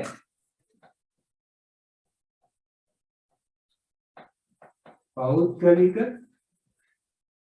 දේපල හිමිකම පිළිගන්න ආර්ථිකය. පිළිගන්න පෞද්ගලික දේපල හිමිකම පිළිගන්න ආර්ථිකය. ටිකය වෙළඳපොළ ආර්ථිකය ලෙස හඳුන්වනවා. අනිවාර්යයෙන් දැක්කද මතක තියාගන්න ඕන මොකද්ද? වෙළඳපොළ ආර්ථිකය ලෙස හඳුන්වනවා. එතකොට දැන් බලන්න අපි නිර්වචනේ පාඩම් කරගන්න අමාරුද කියලා. මම පාඩ තුනේ ලියලා තියෙන්නේ. එතකොට ටිකක් අපිට මේ ඒකේ අර කොටස් කඩලා ඔළුවට දාගන්න පුළුවන්. වෙළඳපොළ ක්‍රමයක් මගින් මූලික ආර්ථික ප්‍රශ්න වලට විසඳුම් ලබා ගන්න. වෙළඳපොළ ක්‍රමයක් මගින් මූලික ආර්ථික ප්‍රශ්න වලට විසඳුම් ලබා ගන්න ස්වාර්ථය මත කටයුතු කරන. පෞද්ගලික දේපල හිමිකම පිළිගන්න ආර්ථිකය. තේරෙනවද? වෙළඳපොළ ක්‍රමයක් මගින් මූලික ආර්ථික ප්‍රශ්න වලට විසඳුම් ලබා ගන්න. ස්වාර්ථය මත කටයුතු කරන. පෞද්ගලික දේපල හිමිකම පිළිගන්න ආර්ථිකයක් තමයි වෙළඳපොළ ආර්ථිකය. දැක්කද? වෙළඳපොළ ක්‍රමයක් මගින් මූලික ආර්ථික ප්‍රශ්න වලට විසඳුම් ලබා ගන්න. ස්වාර්ථය මත කටයුතු කරන.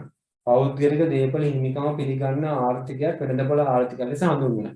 දැන් ඔයා ඕක තනියම අත්පාරක් විතර කොලයක් කරන් ලිව්වනම් පාට මාරු කර කර හරි අකුරු වල හැඩේ මාරු කර කර හරි මේ නිර්වචනේ කොටස් තුන එකට අරන් මුළු නිර්වචනේ අන්න ගොඩ. එතකොට මොකද්ද? මම කියනවා දැන් කොටස් ටික වෙළඳපොළ ක්‍රමයක් මගින් මූලික ආර්ථික ගැටලු වලට විසඳුම් ලබා ගන්න. ස්වාර්ථය මත කටයුතු කරන. පෞද්ගලික දේපල හිමිකම පිළිගන්න ආර්ථිකය. මොකද්ද? වෙළඳපොළ ක්‍රමය මගින්. වෙළඳපොළ ක්‍රමයක් මගින් මූලික ආර්ථික ගැටලු වලට විසඳුම් ලබා ගන්න. ස්වාර්ථය මත කටයුතු කරන. පෞද්ගලික දේපල හිමිකම පිළිගන්න ආර්ථිකයක් වෙළඳපොළ ආර්ථිකය ලෙස හඳුන්වනවා. අය කිව්වොත් නිල් පාට කොටස මොකද්ද? වෙළඳපොළ ක්‍රමයක් මගින් මූලික ආර්ථික ගැටලු වලට විසඳුම් ලබා ගන්න. ස්වාර්ථය මත කටයුතු කරන. පෞද්ගලික දේපල හිමිකම පිළිගන්න ආර්ථිකයක් වෙළඳපොළ ආර්ථිකය ලෙස හඳුන්වනවා. එහෙමයි අපි මොකද්ද? වෙළඳපොළ ආර්ථික නිර්වචනය ඔබට දාලා. කොහොමද? වෙළඳපොළ ක්‍රමයක් මගින් මූලික ආර්ථික ගැටලු විසඳුම් ලබා ගන්න. ස්වාර්ථය මත කටයුතු කරන පෞද්ගලික දේපල හිමිකම පිළිගන්න ආර්ථිකයක් වෙළඳපොළ ආර්ථිකය ලෙස හඳුන්වනවා. හරිද? ඒ මොකද්ද? වෙළඳපොළ ආර්ථික නිර්වචනය. දැන් කද අපේ මේ නිර්වචනය හරියි. මෙන්න මේ මම කියන්නේ හැම එකේම නිර්වචනය මතක තියෙන්න ඕනේ. ඊට පස්සේ මම කිව්වේ මොකක්ද මතක තියාගන්න ඕන කියලා? ලක්ෂණ. නිර්වචනය ඊට පස්සේ ලක්ෂණ. එතකොට මුලින්ම අපි දැන් නිර්වචනය කොට දාගෙන ඉවරයි. නේ? කොටස් තුනකට නිර්වචනය මතක තියාගන්න. එතකොට මේ නිර්වචනයෙන් ලක්ෂණ ටිකත් අපි ගැට ගහගන්න try එකක් දෙන්න ඕනේ. නැත්තම් අවුල්. නැත්තම් අපි ලක්ෂණ අමුතුවෙන් කටපාඩම් කරගන්න වෙනවනේ. ඒතර වෙනද බලාර්ථක නිර්වචනය මොකක්ද දැන්? ඇස් වහලා ඇස් උඩ දාලා ඇස් බිමට තරම් එහෙම බලන්නේ නැතුව කියලා හුරු වෙන්න ඕනේ දැන්. කොට හරියනවා. හරිද? මොකද්ද වෙනද බල ක්‍රමයක් මගින් මූලික ආර්ථික ගැටලු වලට විසඳුම් ලබා ගන්න, ස්වාර්ථය මත කටයුතු කරන, පෞද්ගලික දේපල හිමිකම පිළිගන්න ආර්ථිකයක්. වෙනද බල ආර්ථිකයලි සාඳුන්නේ. මොකද්ද? වෙළඳපොළ ක්‍රමයක් මගින් මූලික ආර්ථික ගැටලු වලට විසඳුම් ලබා ගන්න, ස්වාර්ථය මත කටයුතු කරන, පෞද්ගලික දේපල හිමිකම පිළිගන්න ආර්ථිකයක්. වෙළඳපොළ ආර්ථිකයලි සඳහන් කෑලි අමතක වෙන්න පුළුවන්. ඒක ටක් ගාලා ආයෙ බලලා මතක් කරගෙන අන්තිමේට බලන්න නැතුවම කියන්න පුළුවන් මට්ටමට එන්න ඕනේ. දැන් මේ මම කියන්නේ ඒ වගේ.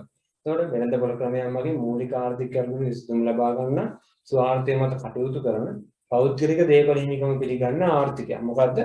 වෙළඳපොළ ආර්ථිකයලි සඳහන්. දැන් අපි බලනවා මොකක් හරි මැච් එකක් ගහලා මේකේ ලක්ෂණ ටික නිර්වචනයෙන්ම කොට දාගන්න පුළුවන්ද කියලා. හරි පුළුවන්. ලක්ෂණ පළවෙනි එක තමයි මොකද්ද? මේ අගේ ඉඳන් උඩට එනවා ලක්ෂණ ටික ලියන්න. පළවෙනි එක තමයි පෞද්ගලික දේපල හිමිකම්. ඒක පෞද්ගලික දේපල හිමිකම්. ඒ කළු පානෙන් දැති මේක. හරි. ඊට පස්සේ අපි ලියනවා නිර්වචන නැති අලුත් එකක්. නිදහස් ව්‍යවසාය හා තේරීම. නිදහස් ව්‍යවසාය හා තේරීම. දැන් ඒක අපි අමුතුවෙන් දැන් මතක තියාගන්න ඕන. නිදහස් ව්‍යවසාය හා තේරීම. තුන්වෙනි එක ලියනවා මේ මැද එක. මොකක්ද මැද එක? ස්වාර්ථය මත කටයුතු කිරීම. ස්වාර්ථය මත කටයුතු කිරීම. ඊට පස්සේ හතරවෙනි එක අපි අලුතෙන් එකක් දානවා. මේ දෙවෙනි එක. තරගකාරීත්වය. තරගකාරීත්වය. පස්වෙනි එක දැන් බලන්න අපේ ලක්ෂණ ටික අපේ මේ ඉබේටම හදාගෙන නැහැ. හරිද? පස්වෙනි එක දාන්නේ පළවෙනි එක ඉඳලා. ඒ මොකද්ද? වෙළඳපොළ ක්‍රමයක් මගින් මූලික ආර්ථික ප්‍රශ්න විසඳී. 6 වෙනි එක අපි කියනවා මේක රාජ්‍ය ක්‍රියාකාරීත්වය නෑ. රාජ්‍ය නැති තරම්. සීමිත රාජ්‍ය ක්‍රියාකාරීත්වය මිල යාන්ත්‍රණයේ ක්‍රියාකාරීත්වය. දැන් කොහොමද බලන්න මතක තියාගන්න. මේ ලක්ෂණ ටික මම මතකෙන්මයි ලියන්නේ. එතකොට දැන් මම කියන්නේ මේ ලක්ෂණ ටික නිර්වචනයෙන්ම මතක තියාගන්න කොහොමද? කොහොමද මතක තියාගන්නේ? නිර්වචන මොකක්ද ආපහු පාරක් කියමු. වෙළඳපොළ ක්‍රමයන් මගින් මූලික ආර්ථික ප්‍රශ්න වලට විසඳුම් ලබා ගන්න. ස්වාර්ථය මත කටයුතු කරන පෞද්ගලික දේපල හිමිකම් පිළිගන්න ආර්ථිකය. අන්න ලක්ෂණාව අගේ ඉඳන් මුලට. පෞද්ගලික දේපල හිමිකම්. මේ දින මේක නිර්වචන තියෙනවා. පෞද්ගලික දේපල හිමිකම්. ස්වාර්ථය මත කටයුතු කිරීම. මැද තියෙනවා නිර්වචන. ඊට පස්සේ වෙළඳපොළ ක්‍රමයන් මගින් මූලික ආර්ථික ගැටලු විසඳී. ඒකක් තියෙනවා නිර්වචන. දැක්කද? ඉතින් මැදින් දැම්මේ මේ චූටි එක. මේ බලන්න මේක මහ ලොකු දෙයක්ද? පෞද්ගලික දේපල හිමිකම්. මේ නිදහස් ව්‍යවසාය හා තේරීම. ඒක මම මතක තියාගන්න. නිදහස් ව්‍යවසාය හා තේරීම. තරගකාරීත්වය. දැන් මේ ධනවාදී ආර්ථිකය නැත්තම් පෞද්ගලික අංශයේම විතරක් ඉන්න ආර්ථිකේ රාජ්‍ය ක්‍රියාකාරීත්වයක් තියනවද? නැහැ. ඒක තමයි කියේ සීමිත. සීමිත රාජ්‍ය ක්‍රියාකාරීත්වය. අනිත් එක මිල යාන්ත්‍රණයේ ක්‍රියාකාරීත්වය. ඒ කියන්නේ මිල මගින් තමයි කටයුතු කරන්නේ. නැත්තම් මිලත් එක්ක තමයි කටයුතු කරන්නේ. එතකොට මොකද්ද කියන්නේ? නිර්වචනයෙන් ගත්ත අපි ලක්ෂණ තුනක්. ඊටු ටික ගන්නේ අපි මොකෙන්ද? ඒවා අපි මේකට අලුතෙන් දාන්න. එතකොට මොකද්ද? වෙළඳපොළ ආර්ථික ලක්ෂණ ටික. මේකේ අවසාන එක. පෞද්ගලික දේපල හිමිකම්. නිදහස් ව්‍යවසාය හා තේරීම. පෞද්ගලික දේපල හිමිකම කියලා කියන්නේ මොකද්ද? ඕනම පුද්ගලයෙකුට ඒ කියන්නේ ඕනම මිනිස්සෙක්ට තමන්ගේ දේපල පෞද්ගලිකව තමන්ට අයිතිව තියාගන්න පුළුවන්. තමන්ට අයිතිව පෞද්ගලික දේපල තියෙන්න පුළුවන්. ඔයාටත් තියෙනවා දේපල මටත් තියෙනවා. නේද? යන්න පුළුවන්. එතකොට නිදහස් ව්‍යවසාය ආයතනය කියන්නේ ඔයාට බිස්නස් එකක් කරන්න හිතුවොත් ඔයාට කරන්න පුළුවන්. මටත් බිස්නස් එකක් කරන්න පුළුවන්. කවුරුත් එහෙම තාංචි දාන්නේ නැහැ. ඊට පස්සේ ස්වාර්ථය මත කටයුතු කිරීම. වෙළඳපොළ ආර්ථිකයේ මිනිස්සු කටයුතු කරන්නේ ස්වාර්ථය. ස්වාර්ථය කියන්නේ මොකද්ද? අර තමන්ගේ වාසිය ගැන තමයි කටයුතු කරන්නේ. එහෙම නැතුව අර මිනිස්සු පවුනේ යාලටත් මොන හරි දෙයක් කරන්න ඕන. අර එහෙම අනිත් මිනිස්සු ගැන හිතන්නේ නැහැ. ස්වාර්ථය ගැන තමයි හිතන්නේ. ඒ කියන්නේ තමන්ගේ යහපත ගැන විතරයි හිතන්නේ.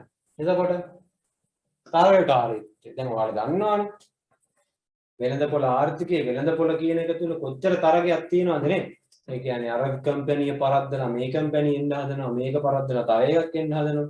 ඒ තරගකාරීත්වය. ඊට පස්සේ අර නිර්වචනයේ පළවෙනි කැරේ. වෙළඳපොළ ක්‍රමයන් මගින් මූලික ආර්ථික ගැටලු විසඳීම. ඊට පස්සේ සීමිත රාජ්‍ය ක්‍රියාකාරීත්වය. හරිද?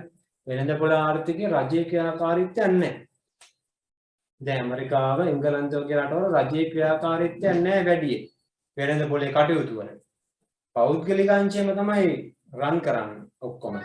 එතකොට මිල යාන්ත්‍රණයේ ක්‍රියාකාරීත්වය කියන්නේ පෞද්ගලික අංශයේ භාණ්ඩ වල මිල මගින් තමයි ඔක්කොම කරන්නේ.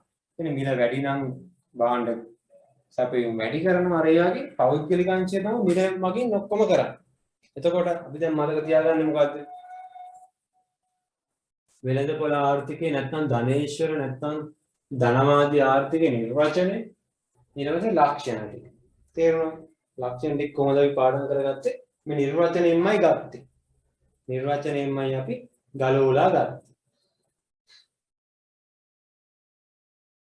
එතකොට වෙළඳපොළ ආර්ථිකයේ දැන් අපි බැලුවා නිර්වචන මොකක්ද? වෙළඳපොළ ක්‍රමයන් මගින් මූලික ආර්ථික කැටලු විසඳා ගැනීම, ස්වාර්ථය මත කටයුතු කරන, පෞද්ගලික දේපල හිමිකම සහිත ආර්ථිකය, ලක්ෂණ පෞද්ගලික දේපල හිමිකම් මේ කියන්නේ මේ අග ඉදම් වලට යන්නේ. ඊට නිදහස් ව්‍යවසාය හා තේරෙන්නේ මේක අපි අතින් දැම්ම. ස්වාර්ථය මත කටයුතු කිරීම මේ නිර්වචනේ තිබ්බා. තරගකාරීත්වය අපි අතින් දැම්ම. වෙළඳපොළ ක්‍රමයන් මගින් මූලික ආර්ථික කැටලු විසඳීම මේ නිර්වචනේ මුලම තියෙනවා. ඊට පස්සේ සීමිත රාජ්‍ය ක්‍රියාකාරීත්වය මිල යාන්ත්‍රණයේ ක්‍රියාකාරීත්වය.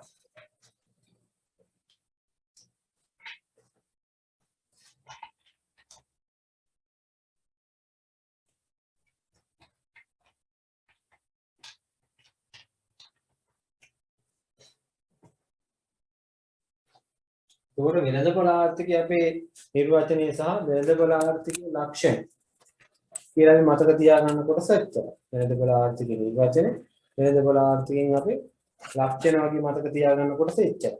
ඊට පස්සේ අපිට මොකක්ද තියෙන්නේ දෙවෙනි එක මොකක්ද? සැලසුම්ගත. නැත්නම් සමාජවාද. එහෙම නැත්නම් විධානගත. සැලසුම්ගත සමාජවාදී එහෙම නැත්නම් විධානගත ආර්ථිකය. අපි මෙතන ඉඳන් කතා කරන්නේ. එයා පැත්තට ඉඳ තියෙන. සැලසුම්ගත විධාන. එතකොට අපි ඒක කොහොමද නිර්වචනය කරගත්තේ? අපි මේක නිර්වචනය කරපු විදිහටම තමයි ඒකත් නිර්වචනය කරන්නේ. දැන් මේක මතකද? වෙළඳපොළ ක්‍රමයන් මගින් මූලික ආර්ථික ගැටලු වලට විසඳුම් ලබා ගන්න ස්වාර්ථය මත කටයුතු කරන පෞද්ගලික දේපල හිමිකම පිළිගන්න ආර්ථිකය තමයි වෙළඳපොළ ආර්ථිකය. අපි දැන් ඒකම පොඩ්ඩක් වෙනස් කරලා මේ වචනම තමයි පොඩ්ඩක් වෙනස් කරලා මතක තියාගන්න සැලසුම්ගත. වෙළඳපොළ ක්‍රමයන් මගින් තමයි වෙළඳපොළ ආර්ථිකයේ මූලික ආර්ථික ප්‍රශ්න විසඳාගන්නේ. දැන් විධානගත ආර්ථිකයේ මූලික ප්‍රශ්න විසඳන්නේ වෙළඳපොළ ක්‍රමයන් මගින් වෙන්න බෑනේ. විධානගත කියන්නේ රජය. රජය තමයි හැම දෙයකම සැලසුම් කරන්නේ. එතකොට රජයේ සැලසුම් මගින් තමයි මේකේ ප්‍රශ්න විසඳන්නේ. එතකොට මොකද්ද පටන් ගන්න ඕන අපි නිර්වචනේ රජයේ සැලසුම් මගින් මූලික ආර්ථික ප්‍රශ්න වලට විසඳුම් ලබා ගන්නවා. රජයේ සැලසුම් මගින් මූලික ආර්ථික ප්‍රශ්න වලට විසඳුම් ලබා ගන්නවා. රජයේ සැලසුම් මගින් මූලික ආර්ථික ප්‍රශ්න වලට විසඳුම් ලබා ගන්නවා.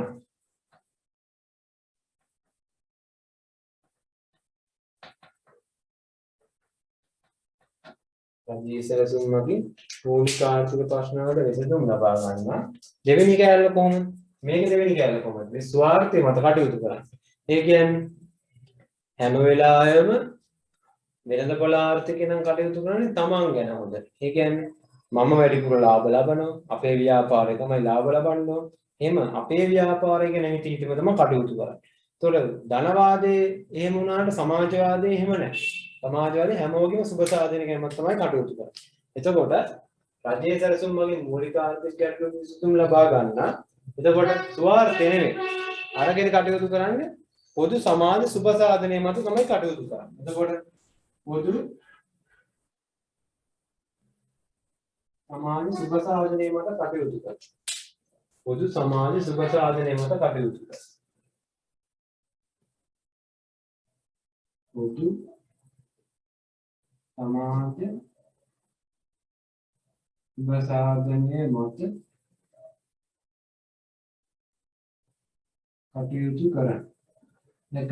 පොදු සමාජ සුබ සාධනය මත තමයි කටයුතු කරන්නේ. එතකොට මේකේ අද කිව්වේ මොකද්ද? පෞද්ගලික දේපල හිමිකමක් තියෙන කියලා. ඒ කියන්නේ ඔයාට මට අපි කාට වුණත් ඉඩම් දේපල භුක්ති විඳින්න පුළුවන්. නමුත් සැලසුම්ගත ආර්ථිකය එහෙම බෑ. ඒ කියන්නේ දේපල හිමිකාරීත්වය තියෙන්නේ ආණ්ඩුවේ. නැත්නම් පොදුවේ තියෙන්නේ. එතකොට රජ මේකේ බලන්න වෙළඳපොළ ක්‍රමයන් වගේ මූලික ආර්ථික ප්‍රශ්න වලට විසඳුම් ලබා ගන්න. මේ රජයේ සැලසුම් වගේ මූලික ආර්ථික ප්‍රශ්න වලට විසඳුම් ලබා ගන්න. ස්වාර්ථය මත කටයුතු කරනවා. එතකොට පොදු සමාජ සුබ සාධනය මත කටයුතු කරනවා. දැක්කම එකම විදිහට යන්නේ. ඊට පස්සේ පෞද්ගලික දේපල හිමිකම් පිළිගන්නවා කියන එක මොකක්ද වෙන්නේ? පොදු දේපල හිමිකම සහිත. පොදු දේපල හිමිකමදී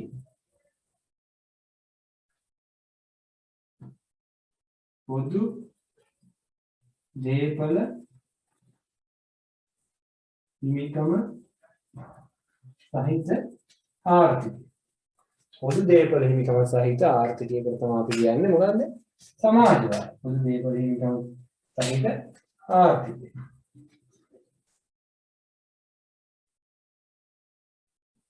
පොදු දේපල හිමිකම සහිත ආර්ථිකය මොකද්ද?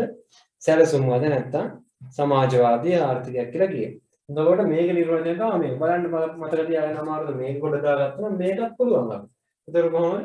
රජයේ සැලසුම් මගින් මූලික ආර්ථික ප්‍රශ්න වලට විසඳුම් ලබා ගන්න, පොදු සමාජ සුබ සාධනය මත කටයුතු කරන, පොදු දේපල හිමිකම සහිත ආර්ථිකය. නැත්නම් රජයේ සැලසුම් මගින් මූලික ආර්ථික ගැටලු වලට විසඳුම් ලබා ගන්න, පොදු සමාජ සුබ සාධනය මත කටයුතු කරන, පොදු දේපල හිමිකම පිළිගන්න ආර්ථිකය සැලසුම්ගත ආර්ථිකය ලෙස හඳුන්වනවා. මේකේ මොකද්ද? වෙළඳපොළ ක්‍රමයන් මගින් මූලික ආර්ථික ප්‍රශ්න වලට විසඳුම් ලබා ගන්න, ස්වාර්ථය මත කටයුතු කරන, පෞද්ගලික දේපල හිමිකම පිළිගන්න ආර්ථිකය. කොහොමද අපි කොට දාගන්නවා. එතකොට අපි මේ කාලේ නිතර කියලා බලමු කොහොමද රජයේ සැලසුම් මගින් මූලික ආර්ථික ගැටලු වලට විසඳුම් ලබා ගන්න. පොදු සමාජ සුබ සාධනය මත කටයුතු කරන. පොදු දේපල හිමිකම සහිත ආර්ථිකය. කොහොමද රජයේ සැලසුම් මගින් මූලික ආර්ථික ගැටලු වලට විසඳුම් ලබා ගන්න. පොදු සමාජ සුබ සාධනය මත කටයුතු කරන. පොදු දේපල හිමිකම පිළිගන්න ආර්ථිකය සමාජවාදී ආර්ථිකය ලෙස හඳුන්වනවා. රජයේ සැලසුම් මගින් මූලික ආර්ථික ගැටලු වලට විසඳුම් ලබා ගන්න, පොදු සමාජ සුබ සාධනය මත කටයුතු කරන, පොදු දේපල හිමිකම පිළිගන්න ආර්ථිකය. කොහොමද රජයේ සැලසුම් මගින් මූලික ආර්ථික ගැටලු වලට විසඳුම් ලබා ගන්න, පොදු සමාජ සුබ සාධනය මත කටයුතු කරන, පොදු දේපල හිමිකම පිළිගන්න ආර්ථිකය. රජයේ සැලසුම් මගින් මූලික ආර්ථික ගැටලු වලට විසඳුම් ලබා ගන්න, පොදු සමාජ සුබ සාධනය මත කටයුතු කරන, පොදු දේපල හිමිකම පිළිගන්න ආර්ථිකය සමාජවාදී ආර්ථිකය ලෙස හඳුන්වනවා. සමාජවාදී ආර්ථිකයක් කිව්වම ඒකේ ලක්ෂණ අපි දැන් බලන්න ඕනේ. ඒකේ ලක්ෂණත් තමයි මේකෙන්ම ගන්න. මේ ටික පුළුවන් නම් මේක කොහොමද පුළුවන්? දැන් වෙළඳපොළ ආර්ථිකයේදී පෞද්ගලික දේපල හිමිකම්. ඒක මෙතනින් මේක මොකක්ද? පොදු දේපල හිමිකම්. දේපල හිමිකම්. පොදු දේපල හිමිකම්. එතකොට නිදහස් ව්‍යවසාය හා තේරීම තියනවාද? රජයේ ඉන්න ආර්ථිකයේ පෞද්ගලික අංශය අඩු රජයේම කටයුතු කරන එක තියෙන පොදු දේපල හිමිකම වගේ මේකේ නිදහස් ව්‍යවසාය හා තේරීම නැහැ. ඒක රාජ්‍ය ව්‍යවසාය තියෙන. රජයේ ව්‍යවසාය තියෙන. රාජ්‍ය ව්‍යවසාය හා තේරීම. රාජ්‍ය ව්‍යවසාය හා තේරීම. ඊට පස්සේ ස්වාර්ථය මත කටයුතු කිරීමට මොකද්ද? පොදු සමාජ සුබ සාධනය මත කටයුතු කිරීම. जो समाज විවසාදනය මත කටයුතු වේ. ඊට පස්සේ තරගකාරීත්වය තිබ්බ වෙළඳපොළ ආර්ථිකය. දැන් සමාජවාදී ආර්ථිකයේ රජයනේ ඉන්නේ. පෞද්ගලික අංශය බලවත් නැහැ. ඒතකොට තරගකාරීත්වය තියෙනවද? නැහැ. එතකොට තියෙන රාජ්‍ය ඒකාධිකාරී ව්‍යාපාර තියෙනවා. රජ ඒකාධිකාරී ව්‍යාපාර තියෙනවා. රාජ්‍ය ඒකාධිකාරී ව්‍යාපාර. හොඳට බලන්න මේකට පැරලල් සමාන්තරව බලන්න. තරගකාරීත්වය රාජ්‍ය ඒකාධිකාරී ව්‍යාපාර. ස්වාර්ථය මත කටයුතු කිරීම පොදු සමාජ සුබසාධන මත කටයුතු. නිදහස් ව්‍යවසාය හා තේරීම රාජ්‍ය ව්‍යවසාය හා තේරීම. පෞද්ගලික දේපල හිමිකම් පොදු දේපල හිමිකම්. එතකොට සීමිත රාජ්‍ය ක්‍රියාකාරීත්වය වෙනකොට මේක තියෙන මොකද්ද? සීමිතද මේක රාජ්‍ය කියන්නේ නැහැ. පූර්ණ රාජ්‍ය ක්‍රියාකාරීත්වය. පූර්ණ රාජ්‍ය ක්‍රියාකාරීත්වය. ඉතින් රාජ්‍ය ක්‍රියාකාරීත්වය උපරිමයි. ඒ කියන්නේ තනිකරම රාජ්‍ය ක්‍රියාකාරීත්වය තමයි මේක තියෙන්නේ. ඒක තමයි පූර්ණ රාජ්‍ය ක්‍රියාකාරීත්වය කියලා කියන්නේ. ඒක දැක්කද මේවා ආපු විදිය? දැන් මිල යාන්ත්‍රණයේ කතාවක් මේකේ නෑ. ඒ මිල යාන්ත්‍රණේ ඉන්නේ අරකේ විතරයි. මිල යාන්ත්‍රණය වෙනුවට මේක යොදා ගන්න රජයේ සැලසුම්. එතකොට අපිට ඕන ලියන්න පුළුවන් 7 වෙනි එක මිල යාන්ත්‍රණයේ ක්‍රියාකාරීත්වයට රාජ්‍ය සැලසුම් අධිකාරියේ ක්‍රියාකාරීත්වය. ඒ කියන්නේ රජයේ සැලසුම් වලින් තමයි මේක කටයුතු කරන්නේ. අධිකාරියේ ක්‍රියාකාරීත්වය.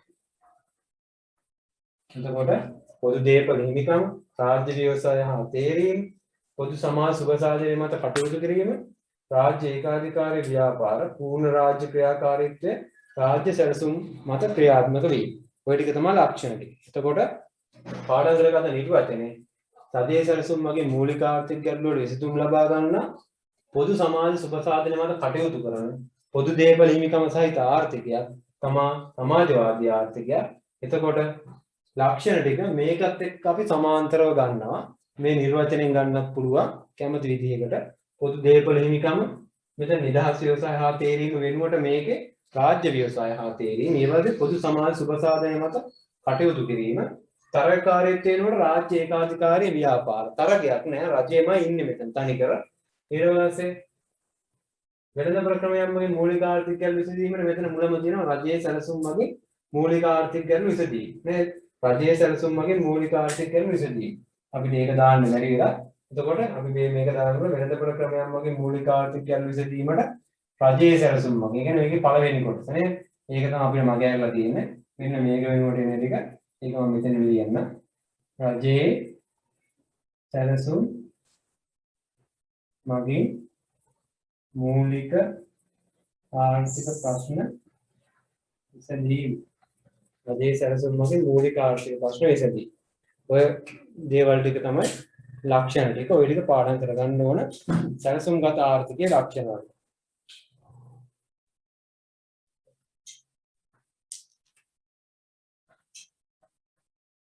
මේ ටිකත් නෝට් එකේ නිකන් ලියා ගන්න. ඒකට අපිට අරක ලියන්න යන්න විතරයි තියෙන්නේ. ඕන්නේ. ඉවරද නෝකල? හරි.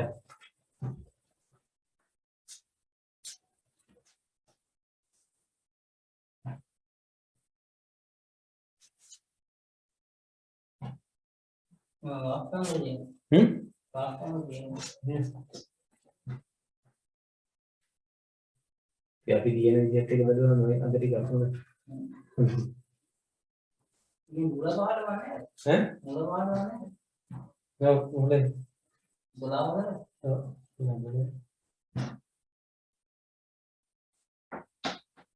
එහි පේනවා. ඒක ඈ? නේද? මේ පේන. මේ අර තියෙන්නේ. මේ මොනවද කියන්නේ? මොනවද කියන්නේ? ඒ බං මේ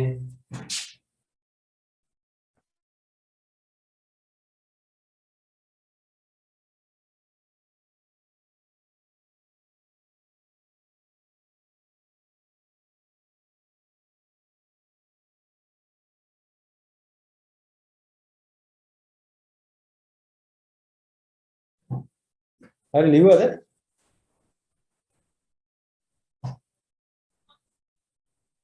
ඔව් සර්. හරි. දැන් අපි ධනවාදයත් ඉවරයි. මොකද්ද? සමාජවාදයත් ඉවරයි. ඊට පස්සේ මිශ්‍ර. හරි. දැන් මිශ්‍ර කිව්වහම මේ එන සංකීර්ණයි කියලා හිතන්න දෙයක් නැහැ. නේද? මිශ්‍ර කිව්වහම මේ දෙක කලවම් වෙන්න තියෙන්නේ. එතකොට අපේ ලක්ෂණ කියලා අමුතුවෙන් පාඩම් කරන්න දෙයක්වත් නැහැ. ඇත්තටම දැන් මම ඔයාලට කිව්වනේ. මේක පාඩම් කරගත්තා නම් සෑහෙන දෙයක් ගොඩ දාගන්න පුළුවන්. මේකෙන් අපි මේ නිර්වචනේ ගොඩ දාගත්තා. මේකෙන් මේ ලක්ෂණ ටික කිව්වා. මේ පාඩ කරලා තියෙන දේවල් තමයි අපි අලුතෙන් දැම්ම ලක්ෂණ. අනිත් ටික නිර්වචනයෙන්මයි ගත්තේ. එතකොට මිශ්‍රාර්ථකය කියන එකේ ප්‍රධාන කොටස් දෙකක් අපිට තියෙනවා සිලබස් එකේ. හරිද? මිශ්‍රාර්ථකය කියන එකේ ප්‍රධාන කොටස් දෙකක් තියෙනවා. එතකොට මේ ප්‍රධාන කොටස් දෙක කතා කරන්න කලින් අපි පොඩ්ඩක් මතක තියාගමු මිශ්‍රාර්ථකයේ නිර්වචනය. හරි මිශ්‍රාර්ථකයේ නිර්වචනයක් අපි හදාගමු. එතකොට මිශ්‍රාර්ථකය ගැන අපි පොඩ්ඩක් කතා කරද්දී එතකොට මිශ්‍ර කිව්වහම මොකද්ද මිශ්‍ර වෙන්නේ? ආර්ථිකයන් දෙක ගන්න මිශ්‍ර වෙන්නේ.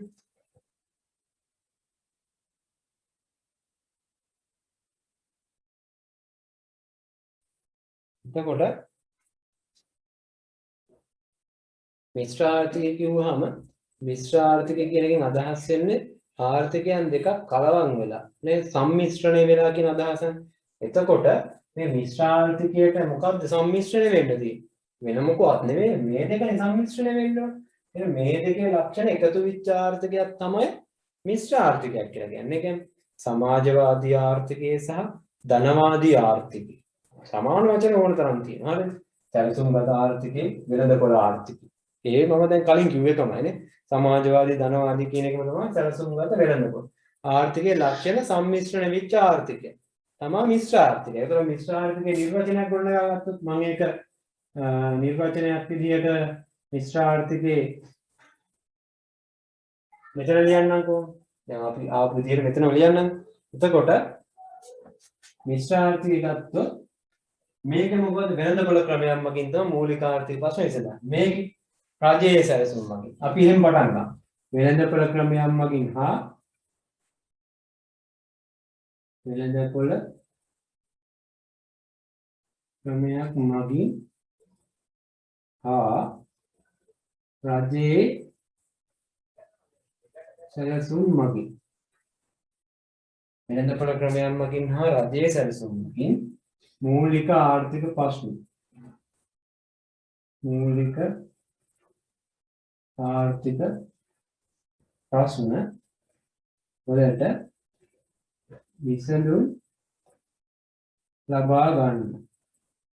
මේක කැලල අපි ගත්තා. තරම් මොකද කරේ? අඩු කරා. නෑ එකතු කරා. නේද? ඇයි? මිශ්‍ර කිව්වහම එකතු කරන්නේ බෑ නේද? එතකොට වෙළඳපොළ ක්‍රමයක් මගින් සහ රජයේ සැලසුම් මගින් මූලික ආර්ථික ප්‍රශ්න විසඳුම් ලබා ගන්න. නැත්නම් වෙළඳපොළ ක්‍රමයක් මගින් මූලික ආර්ථික ප්‍රශ්න විසඳුම් ලබා ගන්න. රජයේ සැලසුම් මගින් මූලික ආර්ථික ප්‍රශ්න විසඳුම් ලබා ගන්න. එහෙම කියන්නේ මේකේ වෙළඳපොළ ක්‍රමයක් මගින් හා රජයේ සැලසුම් මගින් මූලික ආර්ථික ප්‍රශ්න විසඳුම් ලබා ගන්න. ඊට පස්සේ මේ දෙකේම ලක්ෂණ කලවම් වෙච්ච ආර්ථිකය. ඒ කියන්නේ වෙළඳපොළ ආර්ථිකය සහ වෙළඳපොළ ආර්ථිකයේ හා වෙළඳපොළ ආර්ථිකයේ හා සැලසුම්ගත ආර්ථිකය. සැලසුම්ගත ආර්ථිකයේ ලක්ෂණ සම්මිශ්‍රණය වූ ආර්ථිකය. මේක නිර්වචන වෙළඳපොළ ක්‍රමයක් මගින් හා රජයේ සැලසුම් මගින් මූලික ආර්ථික ප්‍රශ්න වලට විසඳුම් ලබා ගන්න. වෙළඳපොළ ආර්ථිකය හා සැලසුම්ගත ආර්ථිකයේ ලක්ෂණ සම්මිශ්‍රණය වූ ආර්ථිකය. වෙළඳපොළ ආර්ථිකය හා සැලසුම් ආර්ථිකයේ ලක්ෂණ සම්මිශ්‍රණය වූ ආර්ථිකයක් තමයි මොකද්ද? මිශ්‍ර ආර්ථිකයක් කියලා කියන්නේ. එහෙනම් වෙළඳපොළ ක්‍රමයක් මගින් හා රජයේ සැලසුම් මගින් මේකෙන් ගත්ත මේ ටික ඒ කියන්නේ වෙළඳපොළ ක්‍රමයක් මගින් මූලික ආර්ථිකයන් වල විසඳුම් ලබා ගන්නවා කියන එක මේකෙන් ගත්තා. රජයේ සැලසුම් මගින් මූලික ආර්ථිකයන් වල විසඳුම් ලබා ගන්නවා කියන එක මේකෙන් ගත්තා. එතකොට වෙළඳපොළ ක්‍රමයක් මගින් හා රජයේ සැලසුම් මගින් මූලික ආර්ථික ප්‍රශ්න වලට විසඳුම් ලබා ගන්න වෙළඳපොළ ආර්ථිකය හා සැලසුම් ආර්ථිකය. ලක්ෂණ සම්මිශ්‍රණය වූ ආර්ථිකය. අපිට දැක්ක නිර්වචනයකින් අමුතු කියමක් දෙන්න ඕනේ නැහැ. මතක තියාගන්න. වෙළඳපොළ ක්‍රමයක් මගින් හා රජයේ සැලසුම් මගින් මූලික ආර්ථික ගැටලු විසඳුම් ලබා ගන්න වෙළඳපොළ ආර්ථිකය හා සැලසුම්ගත ආර්ථිකයේ ලක්ෂණ සම්මිශ්‍රණය වූ ආර්ථිකය තමයි මිශ්‍ර ආර්ථිකය. ඒතකොට ලක්ෂණ මොකද කරන්නේ? ලක්ෂණ මේ දේවල් එකතු වෙන්න ඕනේ. ලක්ෂණත් ඔය දේවල් එකතු වෙලා තමයි තියෙන්නේ. එතකොට මිශ්‍ර ආර්ථික ලක්ෂණ මොනවද? දේපල හිමිකම. එතකොට දේපල හිමිකම දැන් මේකේ මොකක්ද? පෞද්ගලික අංශය. මේකේ රජේ. මේකේ දෙගොල්ලන්ට. දේපල හිමිකම පෞද්ගලික හා රජයේ දෙපිරිසටම අයිති. රාජ්‍ය ව්‍යාපාරයක් තියෙනවා. රාජ්‍ය ව්‍යාපාර තියෙනවා. පෞද්ගලික ව්‍යාපාරයක් තියෙනවා. රාජ්‍ය ව්‍යාපාර පෞද්ගලික නිදහස් ව්‍යවසාය රාජ්‍ය ව්‍යවසාය. ඒක රාජ්‍ය ව්‍යවසායක් තියෙනවා. පෞද්ගලික ව්‍යවසායක් තියෙනවා නේ. එතකොට රජයේ ඒකාධිකාරී ව්‍යාපාරයක් තියෙනවා. තරගකාරී ව්‍යාපාරයක් තියෙනවා. එතකොට මිශ්‍ර ආර්ථිකයේ වෙළඳපොළ ක්‍රමය මගින් ප්‍රශ්න විසඳනවා. රජයේ සැලසුම් මගින් ප්‍රශ්න විසඳනවා. එතකොට පෞද්ගලික දේපල හිමිකම තියෙනවා. රජයේ බලපෑමක් තියෙනවා. රජයේ බලපෑමක් තිබී. ඔන්න ඔවා තමයි මිශ්‍ර ආර්ථිකයේ ලක්ෂණ. ඊට පස්සේ මතක තියාගන්න ඕනේ මොකද්ද? මේ මිශ්‍ර ආර්ථික වර්ග දෙකක් තියෙනවා. මොකද? මිශ්‍ර ආර්ථික වර්ග දෙක. මිශ්‍ර ආර්ථික වර්ග දෙක. හරි. එතකොට මිශ්‍ර ආර්ථික වර්ග දෙකකට වෙන් කරද්දී මිශ්‍ර ආර්ථික වර්ග දෙක තමයි මොනවද?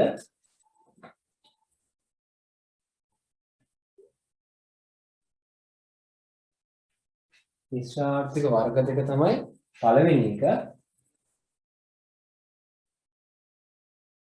සමාජීය වෙළඳපොළ ආර්ථික.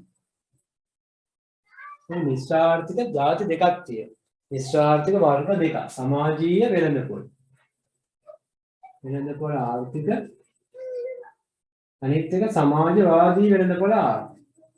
සමාජවාදී වෙළඳපොළ ආර්ථික. සමාජීය වෙළඳපොළ ආර්ථික සමාජවාදී වෙළඳපොළ ආර්ථික. දැක්කද? සමාජීය වෙළඳපොළ ආර්ථික කියලා જાතියක් තියෙනවා.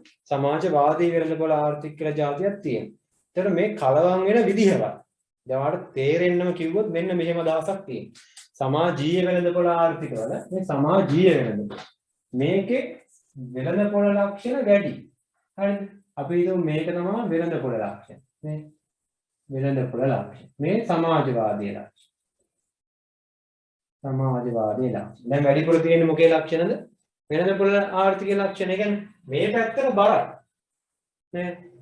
එහෙනම් සමාජීය වෙළඳපොළ ආර්ථික. සමාජවාදී එතකොට මේ වෙළඳපොළ ආර්ථික ලක්ෂණ මේ සමාජවාදී ලක්ෂණ. දැක්කද? එතකොට සමාජවාදී ලක්ෂණ වැඩි. උදාහරණයක් විදිහට ගත්තොත් ඔය මේ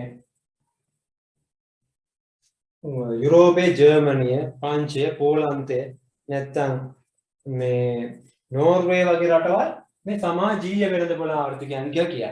හරි.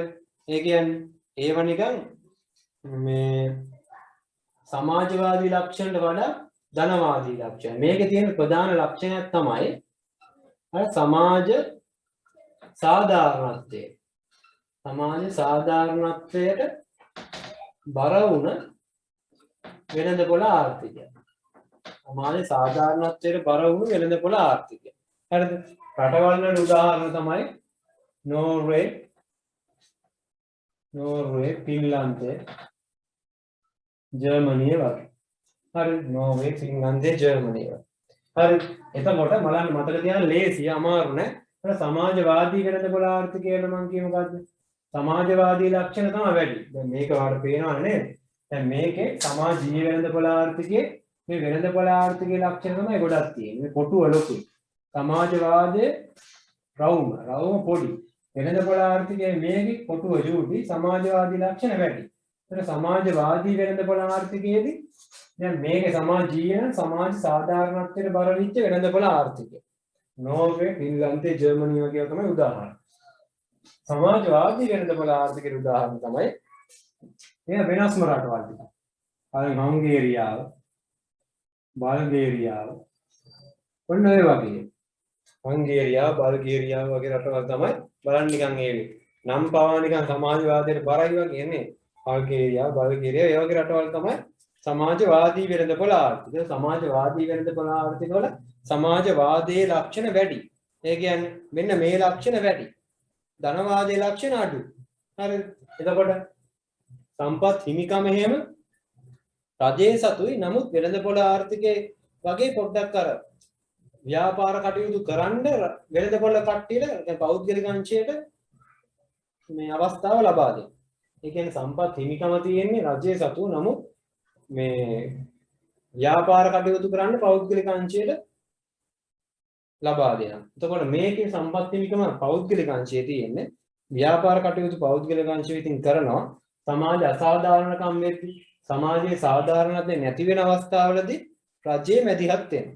ඒ කියන්නේ සේවකයන්ට අදාළ නීති ලබා දෙනවා. දැන් තනිකරම වෙළඳපොළ ක්‍රමය කියලා ලාභෙම පස්සේ ගියොත්. ඒ කියන්නේ මේ ස්වාර්ථය මතම කටයුතු කරගෙන ගියොත් එහෙම මේ සේවකයන්ට හරියට පඩි ගෙවන්නේ නැහැ. සේවකයෝ හිටපු ගම අයින් කරලා දාන්න පුළුවන්. එතකොට ඒ වගේ සේවක කටයුතු වලදී නැත්නම් සේවකයන්ට සහනදායී කටයුතු වලදී ඒ වගේ අසාධාරණකම් වලදී එහෙම සමාජීය වෙළඳපොළ ආර්ථික රජයේ මැදිහත් වෙනවා. සමාජවාදී වෙළඳපොළ ආර්ථිකයේ මේ ලක්ෂණ තමයි වැඩිපුර තියෙන්නේ. එතකොට දැන් රජයේ දේවල්මනේ ගොඩක් තියෙන්නේ. ඒතර පොඩ්ඩක් කාර්යක්ෂමතාවය වැඩි කරන්න පෞද්ගලික අංශයටත් අවස්ථාවක් දෙනවා ව්‍යාපාර කටයුතු කරන්න. ඒ වගේ එකක් තමයි සමාජීය වෙළඳපොළ ආර්ථිකය. මේ සමාජවාදී වෙළඳපොළ ආර්ථිකය. සමාජවාදී වෙළඳපොළ ආර්ථිකය මොකද්ද? සම්පත් හිමිකම රජයේ සතුයි. රජයේ ලක්ෂණ තමයි වැඩිපුර තියෙන්නේ. සමාජවාදී ලක්ෂණ තමයි වැඩිපුර තියෙන්නේ. නමුත් ව්‍යාපාර කටයුතු පිළිබඳ තීරණ ගන්න පෞද්ගලික අංශයට බලය තියෙනවා. පෞද්ගලික අංශයට ලබා දීලා තියෙනවා. සමාජීය වෙළඳපොළ ආර්ථිකය කියන්නේ මොකද්ද? මේ ලක්ෂණ වැඩි. ඒක තමයි මේ මෙහෙම එකකින් පැහැදිලි කරන්නේ. හරිද? වෙළඳපොළ ආර්ථිකයේ ලක්ෂණ වැඩි. වෙළඳපොළ ආර්ථිකයේ ලක්ෂණ වැඩි වුණාට සමාජයේ මිනිස්සුන්ට අසාධාරණයක් වෙනවා. සේවකයන්ට අසාධාරණයක් වෙනවා. පඩි ගෙවන්න නැත්තම් හිටපු හැටි අයින් කරලා නම් ඒ වගේ වෙන සමාජ අසාධාරණකම් වලට විරුද්ධව රජයේ මැදිහත් වෙනවා. ඒවා තමයි සමාජීය වෙළඳපොළ ආර්ථික. සමාජවාදී වෙළඳපොළ ආර්ථික තමයි හංගේරියාව, බල්ගේරියාව වගේ රටවල්. ඒකේ වැඩිපුර තියෙන සමාජවාදයේ ලක්ෂණ. ඊට පස්සේ මේ සමාජීය වෙළඳපොළ ආර්ථික වැඩිපුර තියෙන්නේ වෙළඳපොළ ආර්ථිකයේ ලක්ෂණ. එතකොට ඒකේ ප්‍රධාන දේ තමයි සමාජ සාධාරණත්වය ගැන දැඩිව අවධාරණය කරනවා. උදාහරණයක් නෝර්වේ, ෆින්ලන්තය, පෝලන්තය වගේ, ජර්මනිය වගේ රටවල්. මේකට එන්නේ හංගේරියාව, බල්ගේරියාව වගේ රටවල්. එතකොට මේ ගැන ධන සටහන කොකට්ටිය නෝට් එකක් විතර එක තැනකට ගත්තාම ආර්ථික පද්ධති ගැන දල අයිඩියා එකක් මෙතන තියෙනවා. එතකොට අපිට තියෙන්නේ ආර්ථික පද්ධති තුනේ මූලික ආර්ථික ප්‍රශ්න තුන විසඳන ආකාරය ගැන ඉගෙන ගන්න විතරයි. හරිද? ඒක අපි ඊළඟ දවසේ බලමු. එතකොට ආර්ථික පද්ධති තුනක් තියෙනවා. මූලික ආර්ථික ප්‍රශ්න තුනක් තියෙනවා කියවනේ. මේ මූලික ආර්ථික ප්‍රශ්න තුන මේ තුනේ විසඳාගන්නේ කොහොමද? ඒක අපි බලන්නේ ඊළඟ දවසේ. එතකොට මෙතන ආර්ථික පද්ධති තුන තියෙනවා, නිර්වචන තුන තියෙනවා, ලක්ෂණ තියෙනවා. ඒවා එතකොට අපි දැන් මේ එක තැනකට අරන් බලා ගන්න.